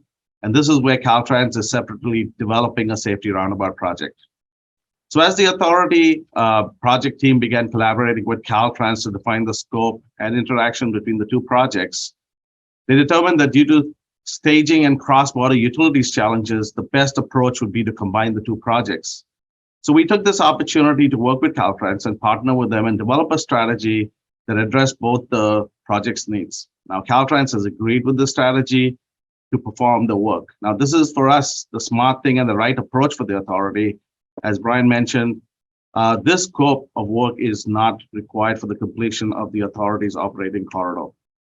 It also reduces the number of properties the authority needs to deliver for construction and allows us to focus on the rail elements of the corridor. Also, Brian mentioned that in November of 2021, the authority was awarded $24 million for this scope of work through the RAISE program. Next slide, please.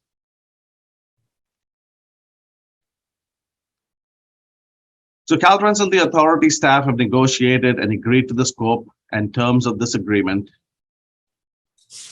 The Caltrain scope of work entails completion of the 46 roadway design work, acquisition of all right-of-way necessary for the project, management of third-party agreements, utility design, and relocations, except PG&E electrical facilities that the authority will self-perform through our current contract. Also construction of the actual widening of 46, the new BNSF underpass structure, there's a pump plant and associated drainage. As you can see from that aerial photograph, the high-speed rail corridor is to the west of BNSF. This structure is currently under construction and accommodates the future widening of State Route 46 below. This structure will be completed by the end of this year as part of the CP4 project. Next slide, please. So the term of this agreement will begin when all parties actually sign the agreement, tentatively September of this year. Caltrain is committed to immediately begin design finalization and critical property acquisition work. Begin construction for this is scheduled for April 2025, and the agreement end date is July 30th of 28. This includes the closeout phase. Now, this is separate from the completion of our CP4 contract for our corridor, which is scheduled for spring of 2023. Now, the maximum contract amount on this contract will be $77 million, and the funds associated with this request include State Proposition 1A, cap and trade, and $24 million in RAISE program funds. This request is consistent with the expenditure authorization approved by the December 2021 board meeting. Point to note, separate Caltrain funds will be the source of funding of the Caltrain roundabout scope of work, and that project is programmed in the SHOP program with Caltrain. Next slide, please. So there are a couple of other agreements I'd like to highlight. So as the RAISE grant was awarded by FSWA, a separate agreement with the authority, FSWA and Caltrain, is currently being negotiated, and that is to outline the commitments on deliverables and reporting requirements of the RAISE grant. And Caltrain will act as the lead agency for deliverables and required reporting. I've worked very closely with the Caltrain District 6 Director. You all know my predecessor, Diana Gomez, and she's ensured me that the entire team understands the importance and commitments to be met on this project. Additionally, the City of Wasco has made several appeals to this board regarding assistance with the demolition of the former Wasco farm worker housing facility. And the authority is fully committed to the city of Wasco to fund that work. And I am currently negotiating a reimbursement agreement with the city of Wasco to perform that work, which will be accomplished by the city of Wasco in the next 9 to 12 months. And with that, I conclude my presentation, and I'm happy to answer any questions you may have. Thank you, Garth. Any questions for Garth? I've got one. Yes, yes, Jim. Can we go back to slide 4?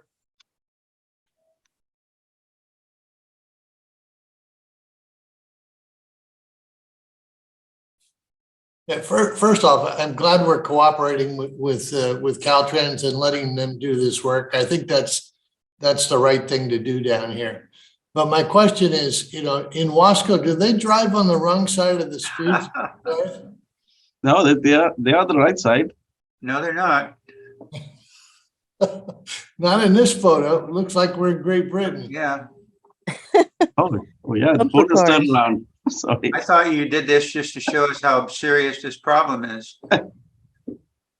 Anyway, thank you very much. That's a good catch, by the way. Yeah, good observation skills. Any other Well, questions? Not a question, just a comment to make sure that the record shows that, and Brian Annis helped me with this yesterday, that Caltrans only charges us for their direct costs. They don't have any, under law, any right to any indirect costs. So that they're not like an outside subcontractor. Thank you. So the Caltrans does confirm that they do charge us direct cost and functional overhead as part of that. They do not charge us administrative overhead. Right. That's roughly around 28, 29% for full cost recovery.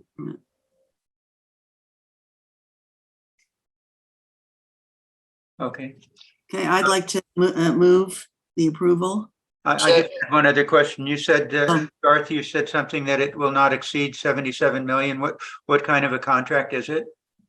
So this is the interagency agreement right now. No, I just mean, is it a guaranteed maximum price? Is it? No, we have the obligation to perform the work, but right now we believe that the 77 million, if there needs to be an increase in cost, then we'll have to come back to the board to get that appropriate increase.